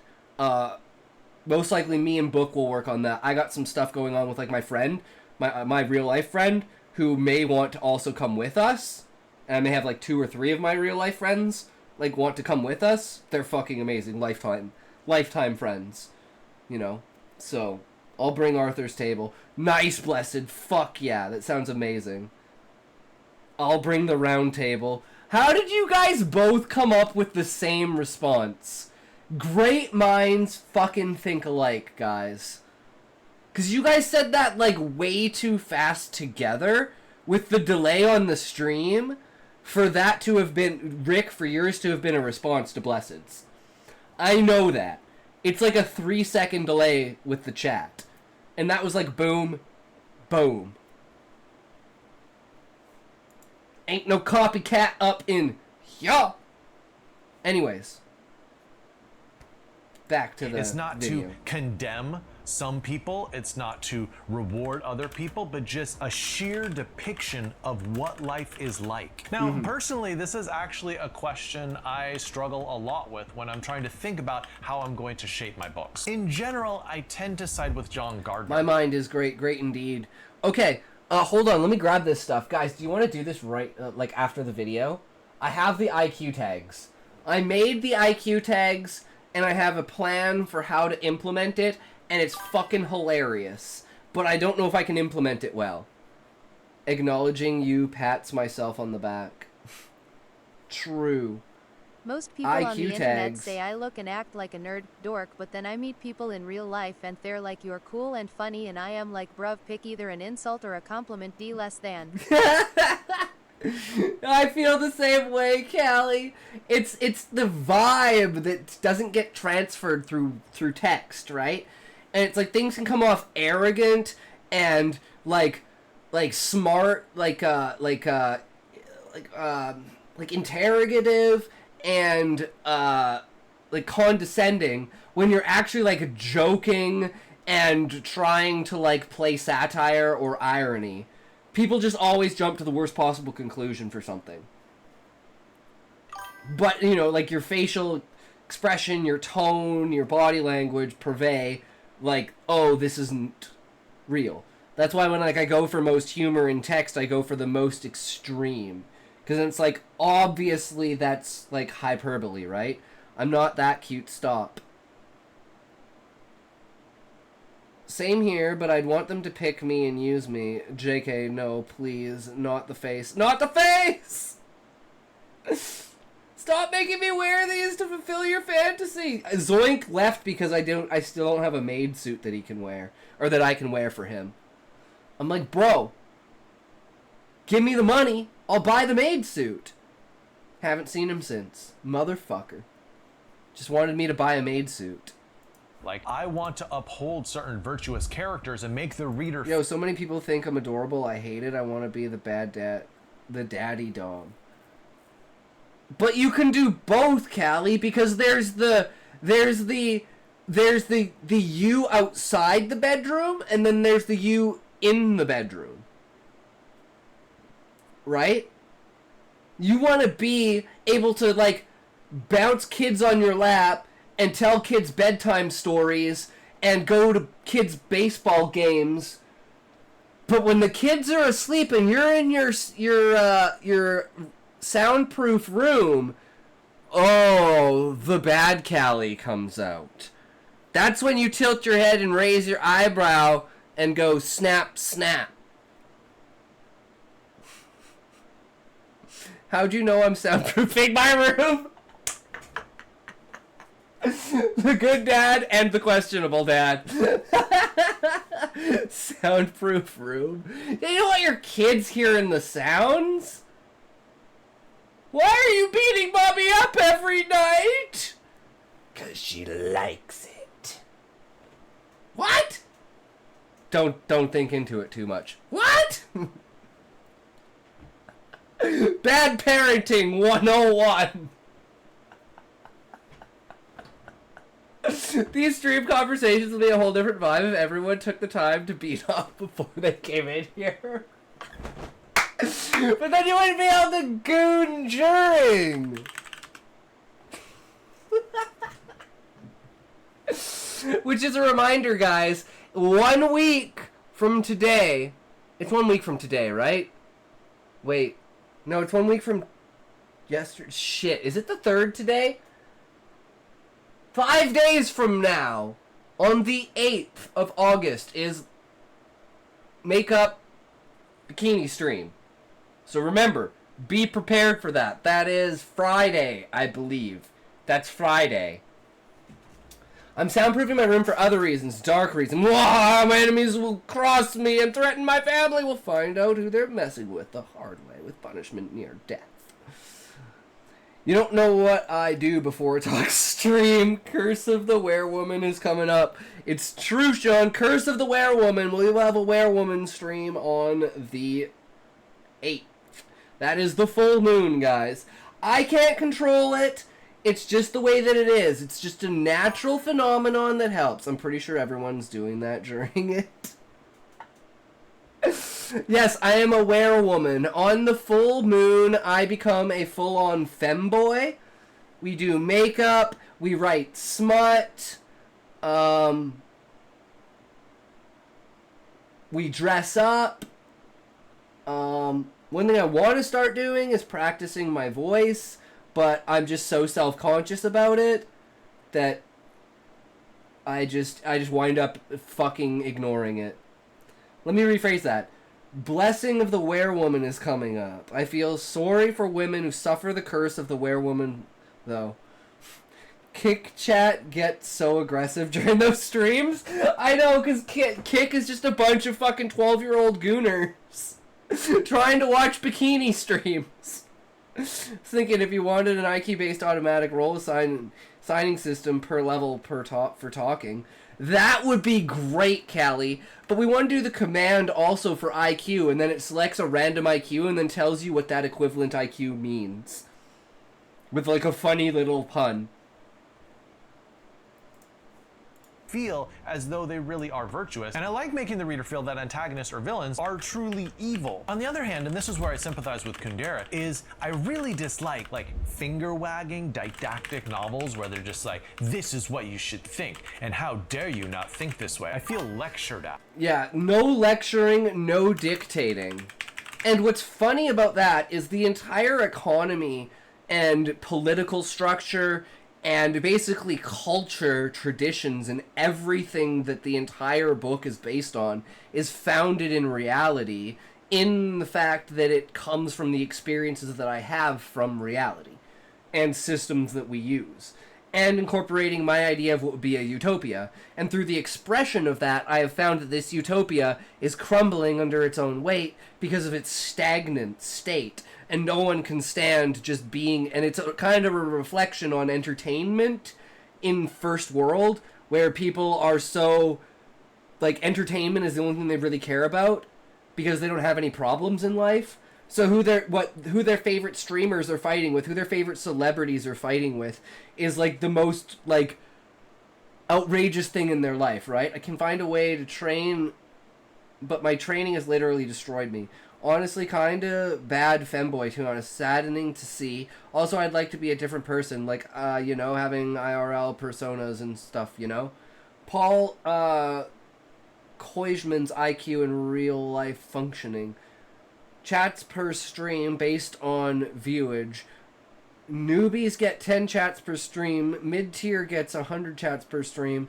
Long-haul viewers get Roses unlimited. are red, violets are Meaning? blue. My friend, fuck you. Yes, Bob Dropper. That's fucking amazing. I love it. How's it going, brother? Welcome, welcome. How are you? I think Sean means, Rick, that if you look at the amount of chats most streamers with my amount of viewers have, it's really, really small. But because we've cultivated a very tight-knit community of people that want to be here, want to express themselves, and enjoy the entertainment of the content, it has everyone talking and engaging with the stream, despite the fact there's like 5 people here, right? So like the amount of viewer to interaction rate is fucking insane on my channel because of the style of my stream. It's almost like an interactive podcast. I'm now fixated on creating a level system with roles. Be right back. My brain isn't processing this stream anymore. Yeah, we've quite off the derailed. What about ooh? True, bomb dropper. I am well. That is good. For the bombs have dropped, my, what words have you chosen, knowing that you'd get to be owned by the one who has condoned it? Get it, Callie. True. Exactly, Rick. Who's this bomb dropper fella? So there's got to be a nice in-between space where you have good and moral points, where you don't lecture the reader. That's my 2 cents. You should answer that question for yourself, though. Number 6, should you include coincidences in your fiction? Some of you are... Ooh. Should you include coincidence? Guys, this might be a hot take, but my take on coincidence is that coincidence is purely a emergent factor. When enough events take place, overlaps will happen. A broken clock is right twice a day. What the Sigma? Also, yes, I shall include coincidences in my anime. You know if it's needed. But what I'm saying, Rick, is you shouldn't include coincidences. Coincidences should emerge out of the amount of events that you have. Does that make sense? The more corresponding events that you have, the more chances it gives you for things to line up. So like for instance, and we're talking about in a creative process sense, right? So I'll give you a real world example of a development in my book that has gone from me wanting it to be there to it being a fundamental piece of it. And it's Zayd's death. I just wanted to kill this character. I made this character so I would kill them. I didn't know why.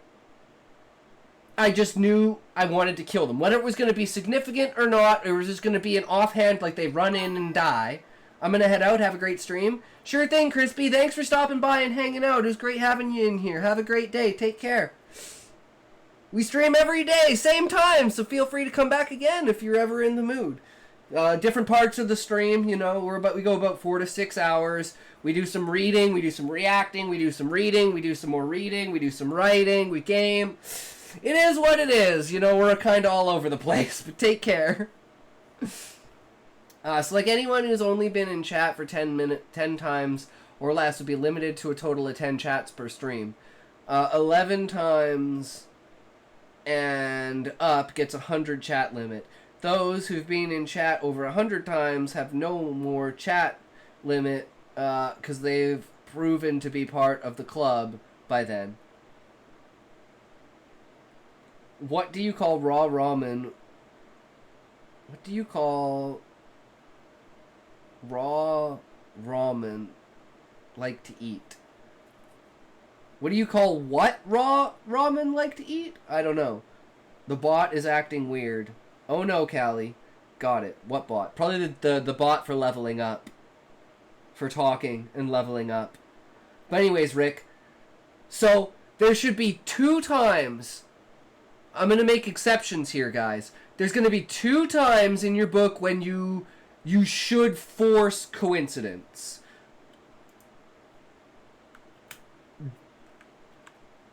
Two times during the story, you can force coincidence. They are the beginning, the inciting incident, and the ending, the closing of the story. Those are the 2 times you can force coincidence. Every other coincidence in the book should be a emergent factor from the amount of events that you have that things just happen to line up. And like I said, Zaid's death, I wanted it. I didn't know what I was going to do with it. It is now a pivotal death for Husai. Not only is it a pivotal death for Husai, showing the fall of Husai and the reason for him giving up, it's also the reason for, if Zaid didn't die, they would have never found the Warriors of Light. If they... My brain is fried. Hopefully I'll see you all tomorrow. Alright, Blessed. Have a good night, good sir.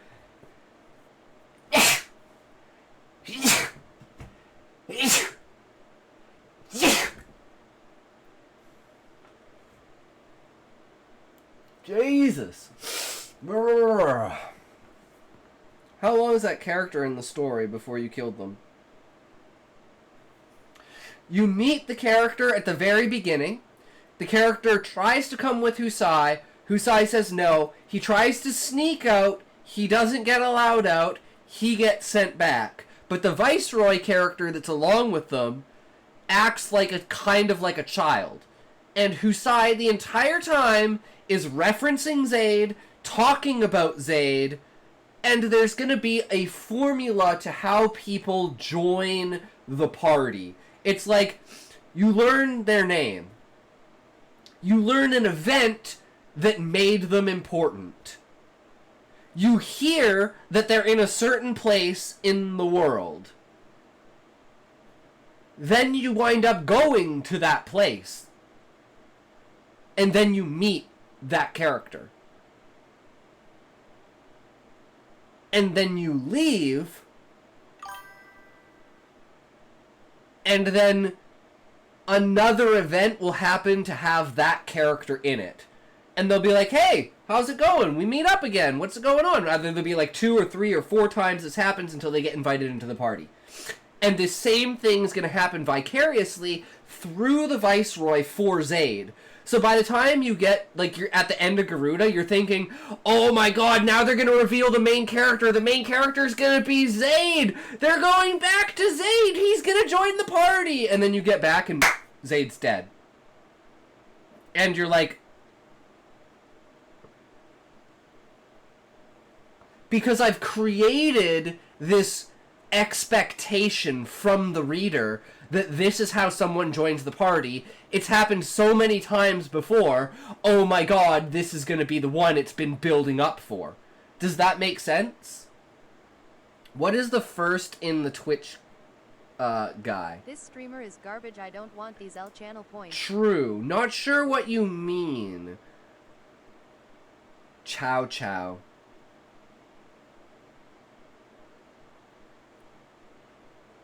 I don't know if that's a joke or if that's just a thing, Bomb Dropper, like eating raw ramen. I don't know. But anyways, learn about an event that made them important, and what was the other part? My brain is slow. What happens if I redeem all the shop items? It just goes in order. sounds like you teach us why the main character cares about them, but do you think they've made it a point to make the readers feel the same way? It's not necessarily... So this bot can assign roles based on what level chatters reach in Discord chat and allow them to reach certain channels in the Discord based on their level. Beezus, think about it this way. That's very smart, Callie. I love it. Okay, think about it this way. If you have a character that is... The bot is called Arcane. It will overload it. Well, if you have a character, especially vicariously, right? Like you're building this character up. For instance, you're always mentioning, Zayd's super smart. He's kind of like a prodigy. That's why I'm protecting him. So it's like, think about what you would do to build up a character to make that character be the hero. What's the point of putting a speed bump in the road if the drivers will never feel it? They'll just keep driving down the road without ever caring to slow down enough to notice it. That's why Beezus, it's all done vicariously through Husai's expressions and comparisons to the Viceroy. Saying, the Viceroy and Zayd would get along because they both do this. And you're like piggybacking the Viceroy's personality and character profile and placing a shadow of that onto Zayd.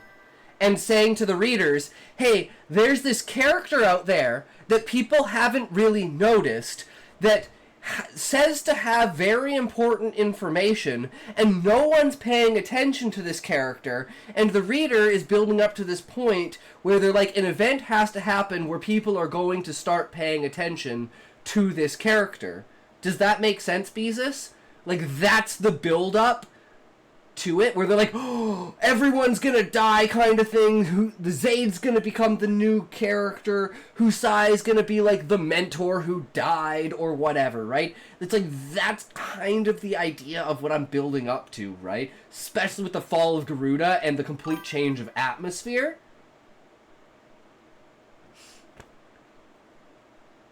But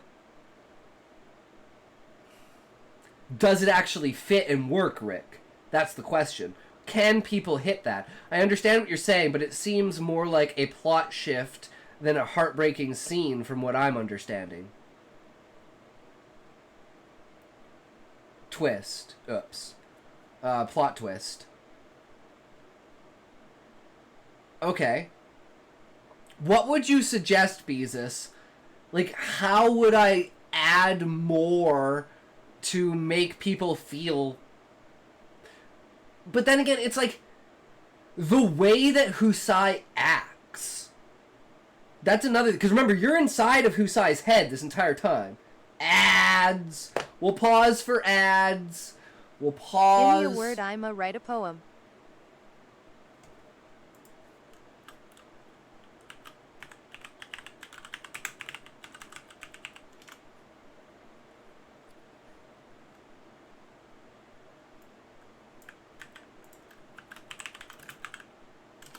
Interspectrolog. Why?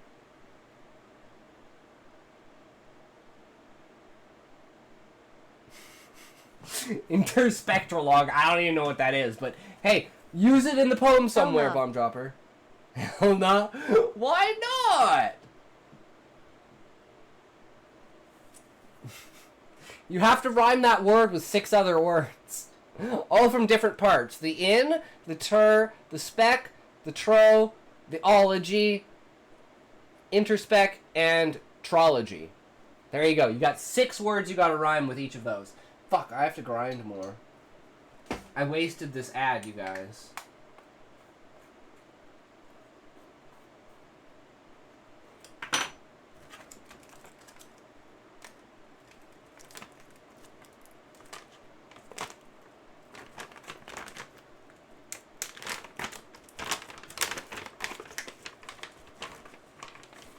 Okay, guys, welcome back.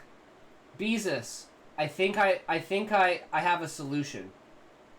I think you're thinking about it in the wrong way, and I just thought about this. You're not supposed to feel sad for Zaid. A few suggestions.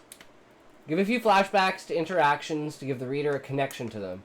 Let him come on the trip instead of being turned around because it'll make the readers attach themselves to him as a familiar part of the story. Or maybe just have the kid contact the main character begging him to come save him. Instead, he lets him go and it's too late. Give me 10 minutes. Sure thing, Bomb Dropper. I also have my fair share of plot twists and heartbreaking scenes for both. It will instill feelings in the viewer, either make them cry or become angry and confused as to why that happened, only to know and accept what has happened. Beezus, you're not supposed to feel bad for Zaid. You're supposed to feel bad for Husai. Does that make sense? Does that shift your perspective? That Zaid's not necessarily supposed to be a super well-rounded character. He is supposed to be a shadow of a character, contrasting another character to show Husai, like, and he's like the foil to Husai's emotional side. Because Husai's extremely logical and everything, right? So it's more of you're sympathetic for Husai because Husai has lost a part of himself. And Husai's been building this guy up the entire time like he's my son. Like, thinking of him as like a son. Does that make sense, Beezus? With better wording like that? Like, Husai's, like, proud of him, sure, but when the readers don't care about the things they've lost, they'll never understand the depth of how broken they've become after losing it. I mean, that's very true. Husai tried to protect the idiot kid, but to no avail, and thus he suffers heartache because of the pointless death of otherwise pointless character in the story. But he's not pointless. The whole point is that Zaid, if they had taken Zaid along from the beginning, there wouldn't have been a conflict. Zaid would have revealed who the Warriors of Light are. Zaid would have revealed everything about the tablet. You would know everything about the past within like the first 4 or 5 chapters because of Zaid.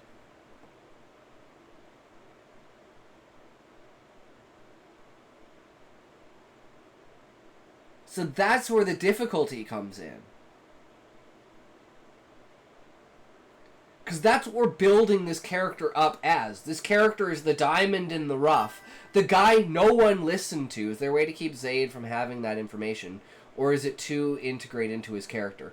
It's literally his entire character.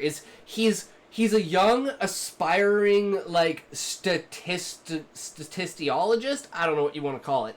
But, like, he's amazing at pattern recognition and, like, graphs. And this is, like, in a world where, like, mathematics really isn't a big thing. So he's literally, and that's why he's so young and he's working at the library.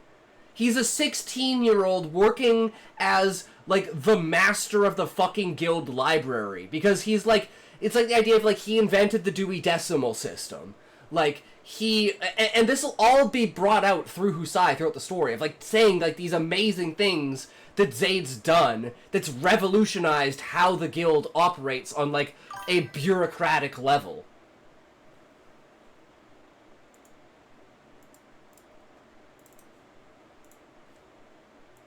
And he, like, literally invents, like, the ranking system that they use in order to rank adventurers, changing it over from the one that they'd been using for, like, 150 years. To one that actually kind of made sense and didn't allow for the loopholes that people were abusing for statistics analysis. Yeah, something like that, Callie. Are we going to be using this unable to use certain channels until a specific level is reached feature because it feels similar to having a paywall to me? Yeah, no, Callie. There shouldn't be any of them that are blocked behind anything. Everyone should go into every channel equally, no worries. Whoops. But Beezus, does that build more on top of it? So Husai's talking about this prodigy of a guy, and he's always saying, well, he's always trying to tell me something, but I never have the time to listen to him. And the reader's thinking, why the fuck are you not listening to this guy? This guy fucking obviously knows something. He's super smart. But Husai he's just jaded in his age, and he's just like, he's been around the guy the whole time. He's like, he's so naive with things too. and stuff. So it's like he has these kind of views on it. He's thinking of him like a son. So he has this very rose-colored glasses, like, description of him. Does the flashback part not work at all? No, Beezus, but communicating with Zaid does.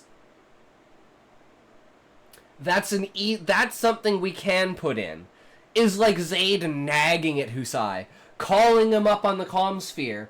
And maybe even something like this Zaid, or this Beezus, where Zaid is calling up other people and getting, like, sympathizers on his side to try to convince Husai to let him on the journey. So it's like almost everyone is trying to get Zaid on this journey. Even Husai is admitting that, yeah, maybe Zaid should have come on the journey. But he's like, oh, it's too late now, you know? And there's always the possibility,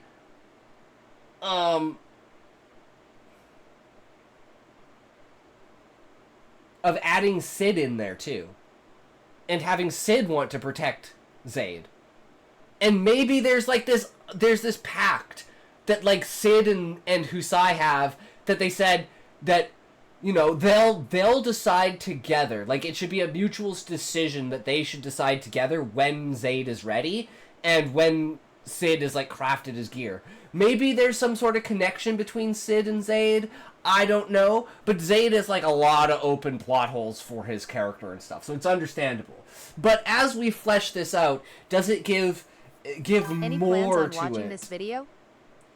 Well, I mean, we're still sitting on morals here, right? Like, Zaid plays a very important moral role in the story of saying, the more you try to protect things and hold them close to you, the more you're putting them at risk. So you need to be able to let go of things and let them experience themselves. But, you know, I like having these conversations, so let's get on with the video, I guess. Like, I don't try to, but then they kind of happen. Okay, that's... I like that. Consistently bothering and being annoying to the main character, but endearing to the reader. Only to eventually have him call one time, the main character not answering because he thinks it's another annoying call. But this time it was him calling to asking him to save him from what's happening to him. And that choice not to answer that call is the thing that breaks him. He gets like a message recording from Zaid, and Zaid says, "This is the recording, guys. This is the recording that that Husai gets."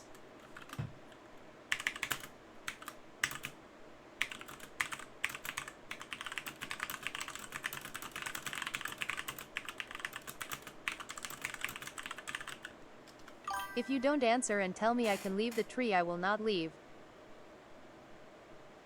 And Husai doesn't answer. And what's Husai been saying this entire time? Zaid, you're not allowed to leave the tree? Well, what did the monarch just say? Get the fuck out of the tree? What did Zaid say? I'm gonna call Husai. Hold on. Husai doesn't pick up. Zaid dies. Bada bing. Bada boom. Bada done. What do you think, Beezus?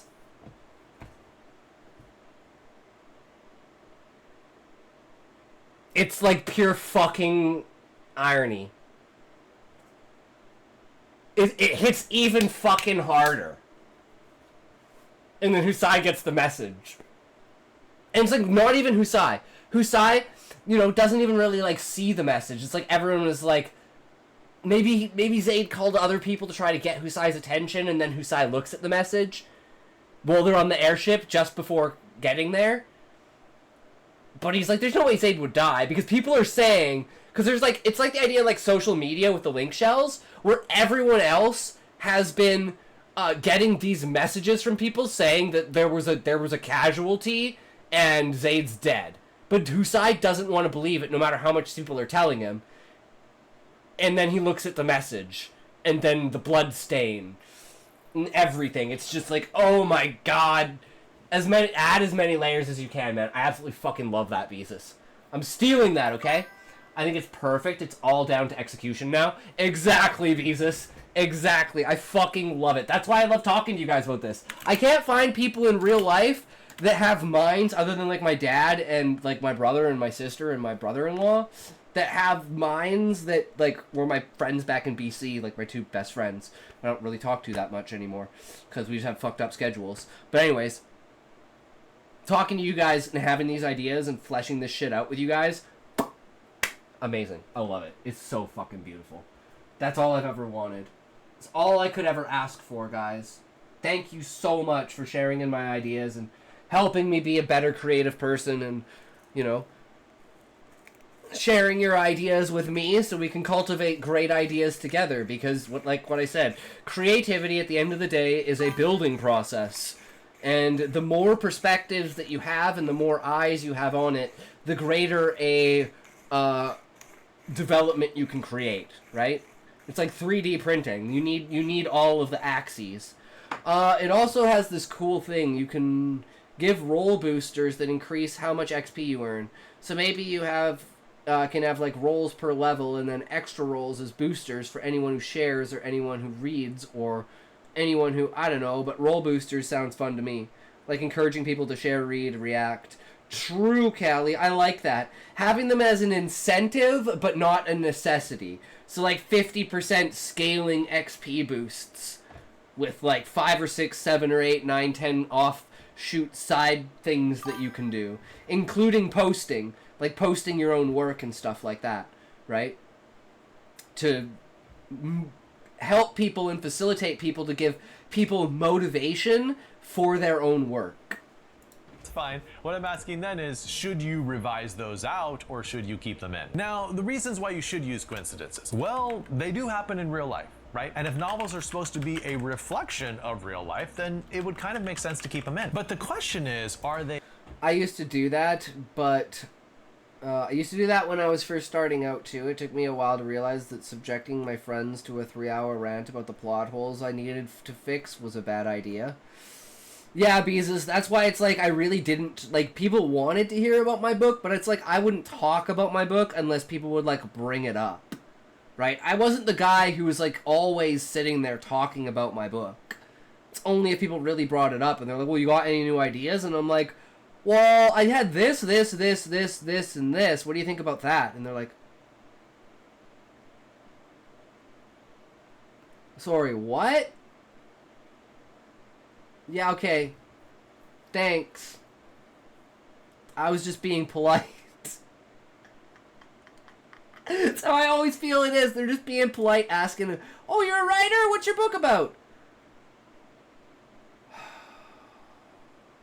Downfall of a perfect society through stagnation induced by entertainment in basically a parallel of first world countries with like entertainment due to like movies and like video games and like social media, with a fantastical fantasy side that involves magic and world building of technology from the past that creates a magic future, and the technology clashes with the magic and then eventually combines into like the ultimate, you know, magic and technological society. All the while the giant world eater comes to eat everything like a black hole.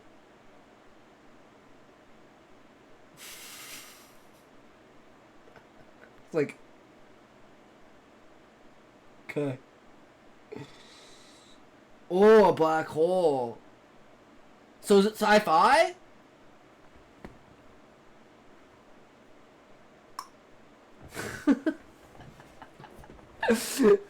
I will send you in Discord because it doesn't fit here. No worries, Bomb Dropper. Okay, coincidence, guys. Emergent. It is emergent, it should not be placed. Satisfying in a story? Or will the reader just think, oh, this is lazy writing? Like they're not doing the hard work of making the story actually connect in a puzzle-like way. I do say it's very important where the coincidence occurs. If you have a coincidence at the beginning of your story, 99% of the time that's gonna work. On the other hand, if you have a coincidence at the end of your story, most readers are gonna feel cheated, like you took the easy way out. And the difference between a coincidence... Really? I don't feel that way. I feel if you do it right, a coincidence at the end, and I guess you have to, like, guys, am I stretching the idea of coincidence when I say, like, the idea that the ultimate downfall of anima was anima's own doing. What should the max level be? 99. Like all Final Fantasy games, Callie. Level 99. Unobtainable. In 20 years, I want people to be level 97. That's the goal. It's long term. Lifetime investment. But a coincidence at the end of the story in the fact of the thing that anima used. Like, do you guys think this is a coincidence? The thing that anima used to infiltrate the minds of the monarch and the viceroy is the very thing that Gaia uses to infect anima.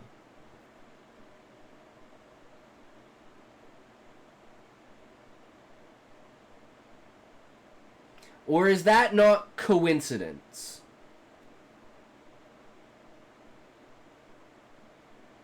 Is that not really more like irony? Okay.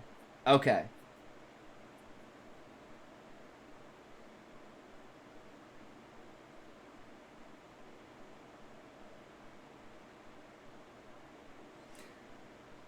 And this is where, like, coincidence and it becomes emergent. So this would be my example of emergent coincidence. Would you consider it a coincidence that the technology that the monarch is using to defend himself is the same technology that the diamond weapon has? Because it's the highest possible level technology that they have. So, is it a coincidence that the diamond weapon, the monarch's ultimate weapon, is the only thing that can break his shield, or is that again irony and not quite coincidence? Am I extrapolating coincidence too broadly?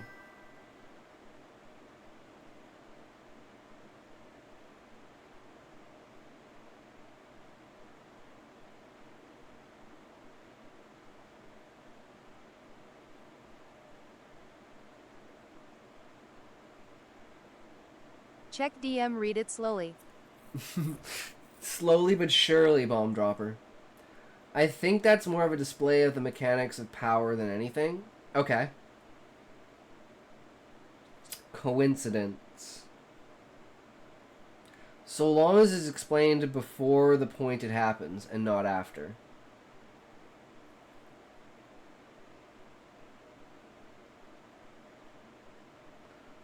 Well, wouldn't it make sense, Beezus, that if you knew, as the reader, that the reason why the main characters think the diamond weapon is so important is because it's the only thing that can break through the monarch's shield? Whether they understand that's because it's a mutual technology thing or not. I don't think the reasoning behind it matters. I just think the fact that they think and believe that for some reason is important. Whether the reason is true or not. It gives them the motivation to knowing that they need it.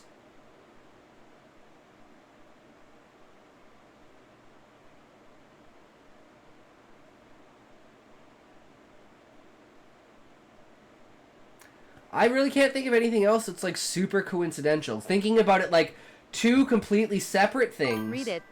interacting in a way that doesn't seem like it should be.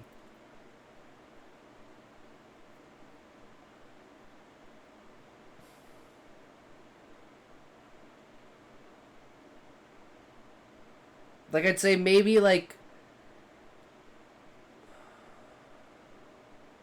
it could be a coincidence. No, because then we just extrapolate from that it was a Husai's. Yeah, no. I can't find any coincidences, like, on that basic level of coincidence. So maybe I'm retarded. The beginning at the end is a coincidence at the beginning is not solving any problems, right? It's just sort of opening up the main problem of the novel, perhaps. While coincidence at the end of the book is usually solving one of the main problems, which feels like cheating. I will say that genre matters, right? The more commercial your book is, the more that readers will be. Imagine the main characters are on a beach, trapped, while thousands of zombies slowly swarm them. Suddenly, at the last second, a boat falls from the sky, giving them a last-second escape. An extreme version, but something in that vein is what readers hate about coincidences. Said you like the IQ idea, but do you want each role to have fun IQ names like IQ State, Intoxicated? That would be funny, Callie. We could do that, yeah. Just add an element of that. I love that. Intoxicated would obviously be the highest point. That's like the divine, like, third eye open, like, ninth chakra unlocked, like, god brain is intoxicated. An ass pull to fit a conflict instead of genuinity. I think that's the problem, Bezos, is everything in my book is genuine, so I don't have any points that feel like that. Where something just gets pulled out of an ass. Everything is structured and seems to line up. Like, the only thing I think of is, like, is it a coincidence that Dragon's Fire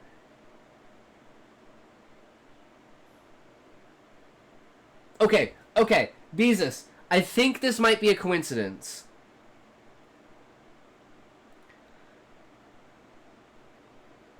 Fafnir's breath as a dragon is super fucking hot. Like, you are now as smart as you are when you're intoxicated.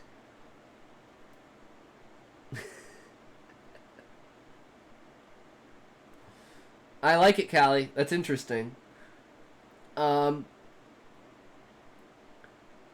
will read it, Bomb Dropper. I will read it. Hold on, bro. I will read it.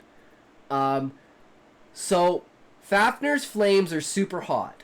The technology of the past that was able to forge technology, think of the furnaces that are needed to, like, melt titanium and, like, work with, like, the heaviest and, like, most expensive, like, kind of strongest metals in the world, right? So, it's a coincidence, it's not by design, that the crafting, like, the place that's, like, the factory that builds, like, the spacesuits can only be powered by Fafnir's breath? I don't know if it should be the highest or the lowest now. No! Intoxicated has to be the highest level. It's an achievement to reach for. It's not something to run away from. No, you guys are totally right. It should be at the bottom, and you do not want to be intoxicated. You want to get away from intoxicated, because that's like the whole point of the stream, right? It's irony, it's satire, it's clash, it's beyond expectation. So, as a streamer, I should want people to run away, because that is the narrative I'm trying to play. The opposites. So yes, it should be the lowest. I agree with you, Beezus. Rethinking my logic, because I had no logic, I just thought it was funny to be the highest and unachievable, and only I'm intoxication, right? But I'm the embodiment of intoxication. You guys are intoxicated. There's a conjugation difference there, right? So that's important. But yeah, what do you think about that, Beezus? It's a coincidence that Fafnir's breath can light the forges of Atomus because it just takes a lot of technology to light the forge of like a factory, right? So it makes sense that it would take something like Dragon's Breath in order to bring it online if you didn't have the facilitating technology.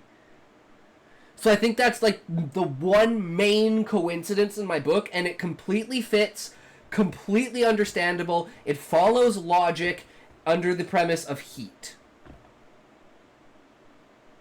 So I think it's like a perfect coincidence. And it's a true coincidence. And it's not planted, it's emergent from having so many interactive systems.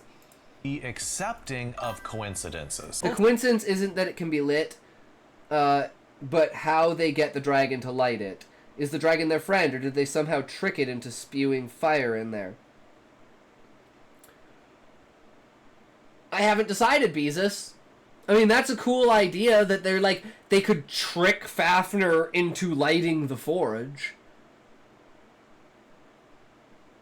That's an interesting thing. And then they use the forge to create equipment to subdue Fafnir, and Fafnir's like, whoa, guys. Because eventually Fafnir, like, turns to their side, and you wind up that Fafnir's, like, actually a good guy, right? But there has to be a fight that's possible to, like, subdue Fafnir, or where Fafnir's just like, whoa, whoa, whoa, whoa, whoa. Okay, hold on. You guys can be allies. Let's fight the Monarch together. Kind of thing, right? He's basically, like, testing them. That's the idea. And if they can stand up to him, then they have a chance of standing up to the Monarch. A chance, right? So, but again, everything's up in the air with that, so the details still need to be fine-tuned and everything. That's why I'm not married to any ideas, and every idea is just a new branch that we can work with. We don't need to snip any of them yet. This is a massive bush we're working with, but eventually we'll have it down to this tiny little seedling. Ultimately, my perspective is you want character decisions to be fueling your story, the people in charge. It makes them responsible for their storyline. While coincidences is more about blind chance, it takes the burden of responsibility off your characters, and you want to keep that burden on them. 7. What is a better narrative technique? Anticipation? Oh, here we go. What is a better narrative technique? Anticipation or surprise? I think it's like a 80-20. It's 80% anticipation and it's 20% surprise. If you have like that ratio, I think that's a pretty steady ratio to have. Or surprise. Surprise would be like in Julian Barnes' Sense of an Ending, there are several surprises about who main characters. Surprise is like Zayd dying. Anticipation is like Zayd joining the party. Anticipation is like, you know that there's a dragon, because there was a dragon in the very first scene, so you know a dragon's going to show up, so there's anticipation for a dragon. Prefer anticipation, but some of my favorite moments of all time were surprises. Exactly, Beezus, but surprises need to be few and far between. Oh, your gay is going down, Dropper? We can fix that.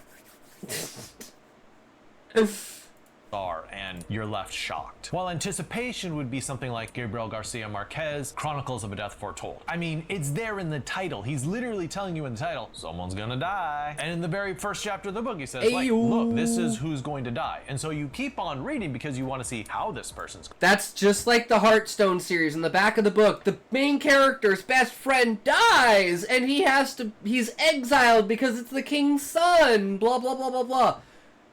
You know how far into the book the fucking character dies? More than 3/4 of the way through the book. So I'm sitting through the entire book expecting this character to die. Ads! Ads! Ads!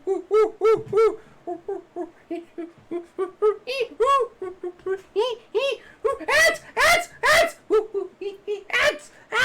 Ads! Ads! Ads! Fuck ads!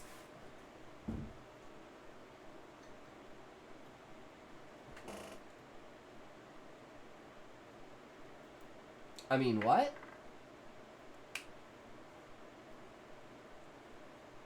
Huh, wonder what that was. Bro got retarded. Dance, fucking monkey, dance, bitch, dance. I said dance, bitch, dance.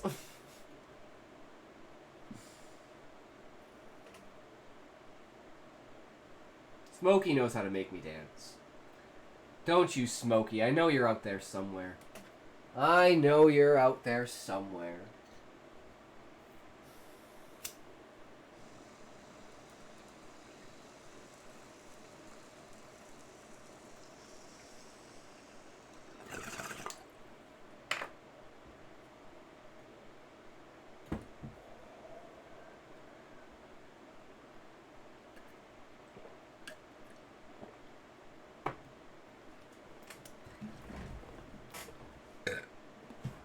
Alright, welcome back. I forgot what I was saying. Going to die. So most of my job as an editor is saying, look. Oh, right, 3/4 of the way through the book, character dies. But the entire time I'm expecting it. That kind of anticipation. It got me through the book.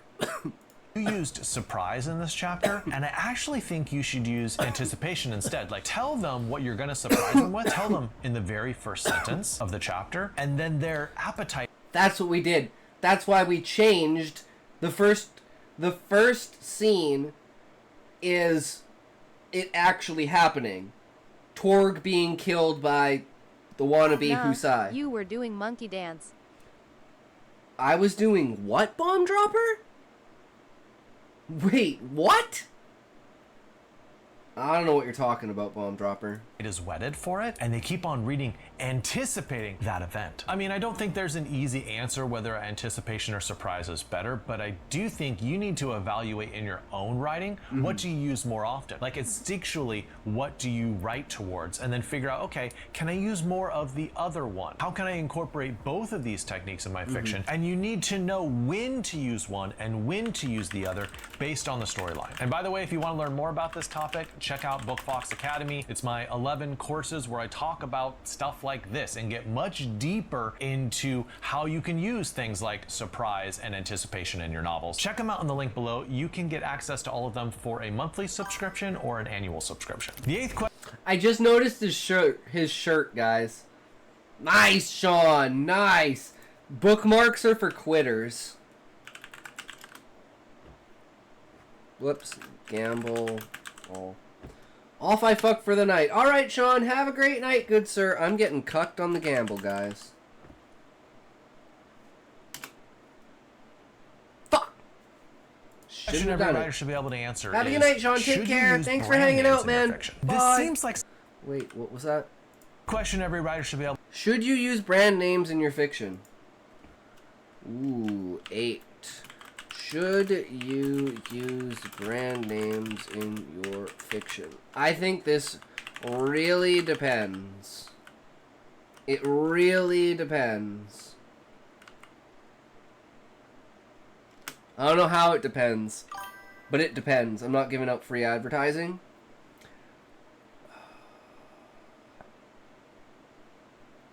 But I mean, like,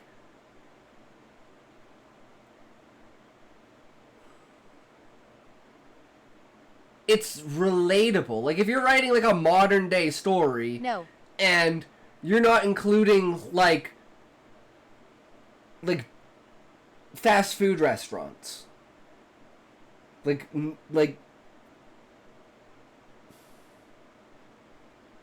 Even if they're, like, kind of tweaked, I don't know. I feel like there are some things that you can really relate to people with if you just, like, you know... The stereotypes, like the Dunkin' Donuts cop, the Starbucks Karen, I'm cooking. Hell yeah, muffin! What's up, bro? What are you cooking? I gotta check this out. What are you cooking, bro? Are you cooking my mom? I swear, muffin, if you're cooking my mom... 10 fucking hours. Bro is a fucking legend. Holy shit, Muffin. I fucking love to see it, bro. Have you ever hit your balls with your own leg? Yes, I do it all the time, Bomb Dropper. Have you just sat on your balls? It fucking sucks. You are cooking, Muffin. Holy shit, bro.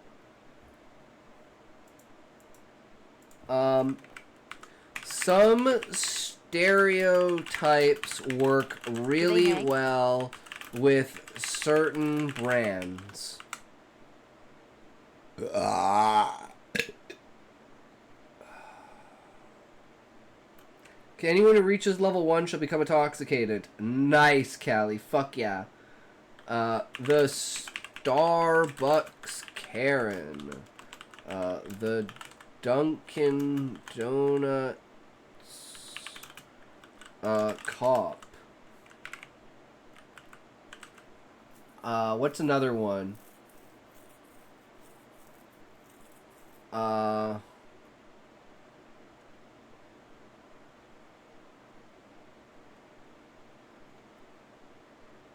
it's another, like, food. Finally found a stupid dumb monkey like me. Bomb dropper, me too, man. I'm so glad.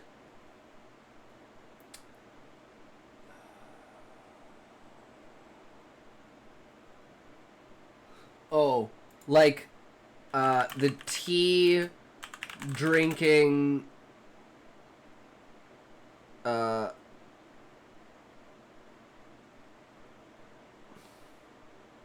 don't want to say crazy lady, I don't want to say psychic, I don't want to say gypsy. You know, like, what are they called? What's the name of the place?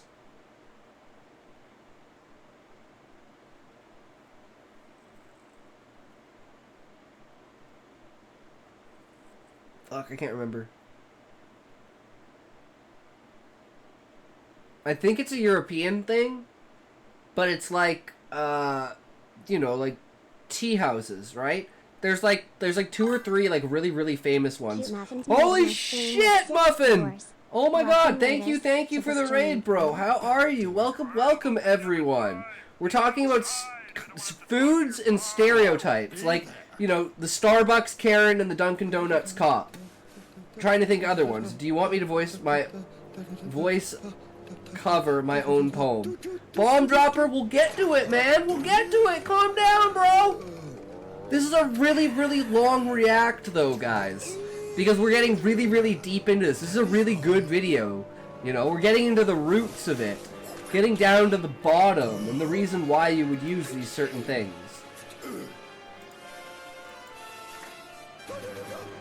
Specifically brands, right? The average Walmartian,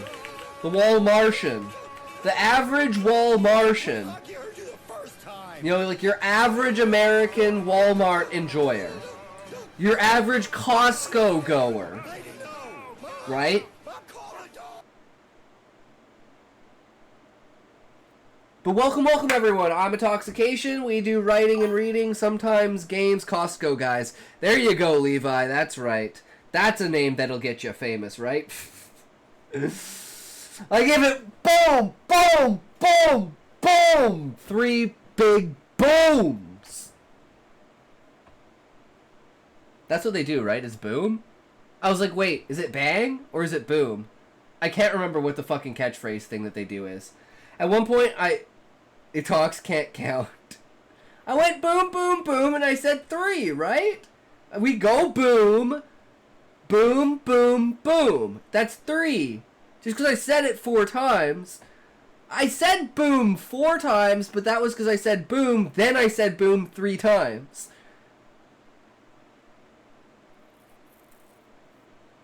Because I kind of shifted what I was going to do mid-saying it. At one point I had 10 viewers, but the activity feed didn't show a raid. Damn, Muffin, there you go, bro. Just getting people to pop in. Fuck yeah, man. I love it. Love to see it. So welcome everyone. So yeah, we're basically discussing brands in fiction and should you use them or not. Well, the answer is, should you use brand names in your fiction? This seems like such a small thing, but I actually think it makes a huge difference in how readers perceive the world of your novel. So what's the danger of using name brands? I didn't have chat when a bunch came from here. I mean, they're crossing over all the time, Muffin, so I don't think it really matters. It is what it is, right? As long as they're enjoying having fun, right? I think that's the most important thing, is that we're all just having a good time, enjoying each other's company, right? And past that, anything else is just gravy and cherries and sprinkles, right? Like pop culture references and like technology, someone reading it perhaps even 10 years later, it will date your book. It'll make it seem very old. Imagine the book in the 90s that talks about pagers constantly or something. It doesn't make your book feel timeless. It makes it tied to a very certain time period. On the other hand, what are the benefits of using brand names? Well, it's very realistic, right? People often think in brand names. They carry around brand names. names, and it's also very Yeah, I was authentic hunting for because 10 it hours. That's communicates insane, a lot Muffin. to the reader I about love who to this see it, person man. is, perhaps. So brand The names longer can you go, the accomplish more really you'll good accumulate character people. development, and they can also The more you'll accumulate people that are there to watch for the long haul. They're there to be there the moment you get those personal bests. That's the kind of audience that you're most likely going to build up. Is lurkers that just want to be there for the moment that you finally break #1 in the world. Right? In like 2.5 months. Droll should I have for level 1? Clear-headed, stone cold sober. No, Callie, it should go down. It should be like intoxicated, then it should be absurdly high. And then the higher level you get, the more clear-headed you get. So you start off like fucked, and you work your way to being sober. And then you're like, oh my god, why am I here? And then you leave the stream, right? About PBS, I have top 20 on 8, top 120 on 18. Damn, Muffin, that's impressive. Fuck yeah, dude. That's what people want to see. Hell yeah. Put on a show. They'll show up. serve as time period markers. So Top instead 5 Australian and top 6 Oceania. Nice. of having your bookie timeless, maybe you want it to be absolutely tied to the 80s or the 90s or something. So someone who used brand names a ton is Bret Easton Ellis. In American Psycho, he uses brand names quite often to show off a culture of materialism and consumerism. I'm wearing a suit by Valentino Couture, a shirt by Ike Behar, a tie by Bill Blass, and shoes from Brooks Brothers. My outfit is complemented by Oliver Peoples glasses and a Tour Beyond watch from Patek Philippe. On the other hand, look at an author like Cormac I'll be McCarthy. back. He All right, basically sounds good, uses Muffin. zero brand names in his fiction because he wants this sort of otherworldly, deep Again, thanks for the raid, bro. Western experience for the reader. But Glad really, you this is enjoyed the something you should stream and decide glad for you're yourself, popping and just don't decide it off. Fuck automatically, right? I'm forcing you to think about whether you should or shouldn't. On the other hand, it might be nice for another novel of yours to see how many brand names you can squeeze in, and then see what the difference is and see which one you prefer better. Number 9, the very last question is, should you create themes in your Should you create themes in your work? My answer. Start with a base foundational truth about the world. Find a contradictory logical exploit for that foundational belief, especially if it is foreign, i.e. magic, another worlds, physics, or whatever. What famous sequence should it follow? We could do... I don't know, you could figure that out. Callie, you know what I would be doing? I'd just be asking AI these questions. Fibonacci sequence. Ask AI what scales faster, the Fibonacci sequence or prime numbers. I'm pretty sure it's Fibonacci sequence, right? I'm using AI. Well, there you go. Perfect. See which one scales more. Fibonacci or primes. And we're talking like into like 40 digits. Because the higher you go, I'm wondering if there's more of a curve on each and one will outscale. Like, if I know the Fibonacci sequence seems to like go way faster, but I'm just wondering if prime numbers, when they get so high like that, there's like 30 or 40 digits between prime numbers. So at some point, do prime numbers outscale the Fibonacci sequence? Or are they both a percentile that the Fibonacci sequence, like, let's say, doubles or triples?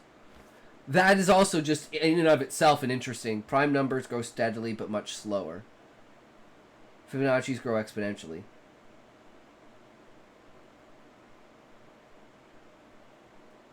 Density of primes decreases as numbers get larger. The jump between consecutive primes is often small gaps, slowly widen. Growth is sublinear.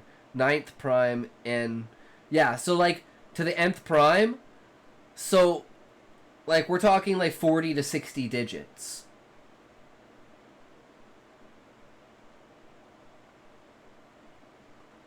Like, what's the prime... how many primes are there between 1 and 40 digits, and 40 digits and 60 digits?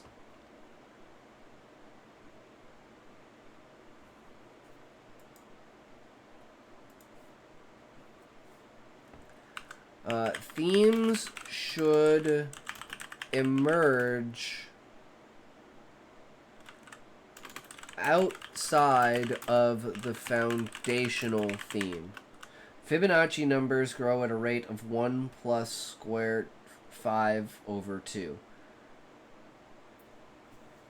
Okay, well maybe Levi, like let's just do this in scale then. So let's say this is our timeline, right? And say the red one is like Fibonacci sequence, right?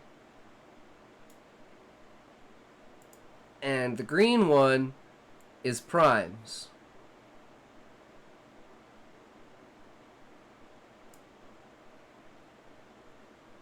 That's what I imagine. If this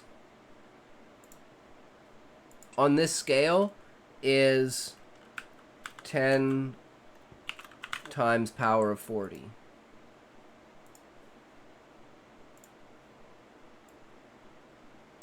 Does that make sense? Fibonacci would have 12 levels if you want to reach 99. So each element of the Fibonacci is 1.6 times the size of the previous. Still waiting. I don't know. I guess we'll never know. Work. We'll never know the answer. I'm just going to come out and sort of give my perspective right away. I'm going to say no. And hear me out on this. I'm not saying that you shouldn't have themes. I'm saying that you shouldn't try to... You eventually find gaps of millions between primes, but you're well beyond even the trillions by then. While 12 roll rewards, it would still level the same way. Sounds good to me, Callie. This was more of a thought experiment than it ever was an answer to your question, Callie. Because I thought that was phenomenal. When you get to 40 to 60 digits, how far apart are primes? You know? Could 5 steps of primes at 60 digits beat out 5 steps of the Fibonacci sequence at 60 to 80 digits? Because I think it would take forever to reach, but I think there might be but I don't know how primes work, right? I'm assuming between 40 and 60 and 80 digits, there's like 2 or 3 primes. And there's probably like 4 or 5 jumps of the Fibonacci sequence.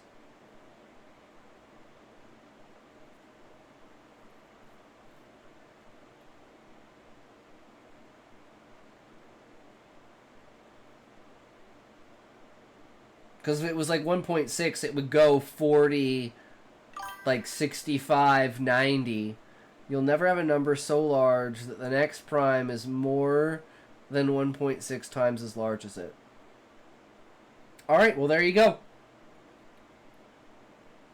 Good to know, Levi. Primes are powerful numbers.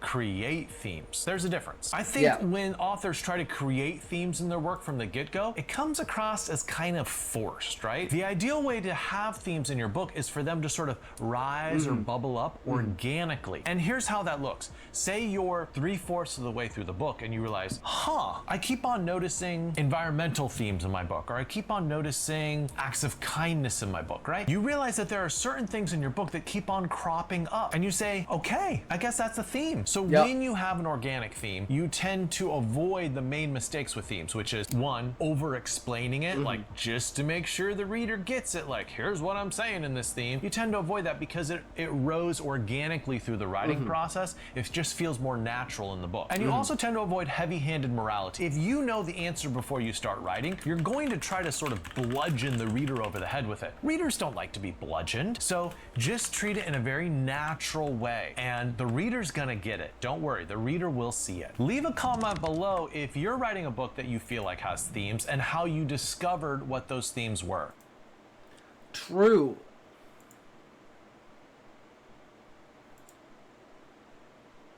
Alright guys, that was a hell of a video, eh? Give him a like. Give him a view, give him a sub, give him a... You know, all the good stuff.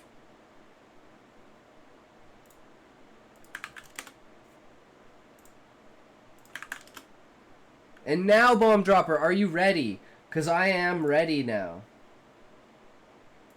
I hope you're ready. Are you ready? Could you possibly be ready? Is anyone ready?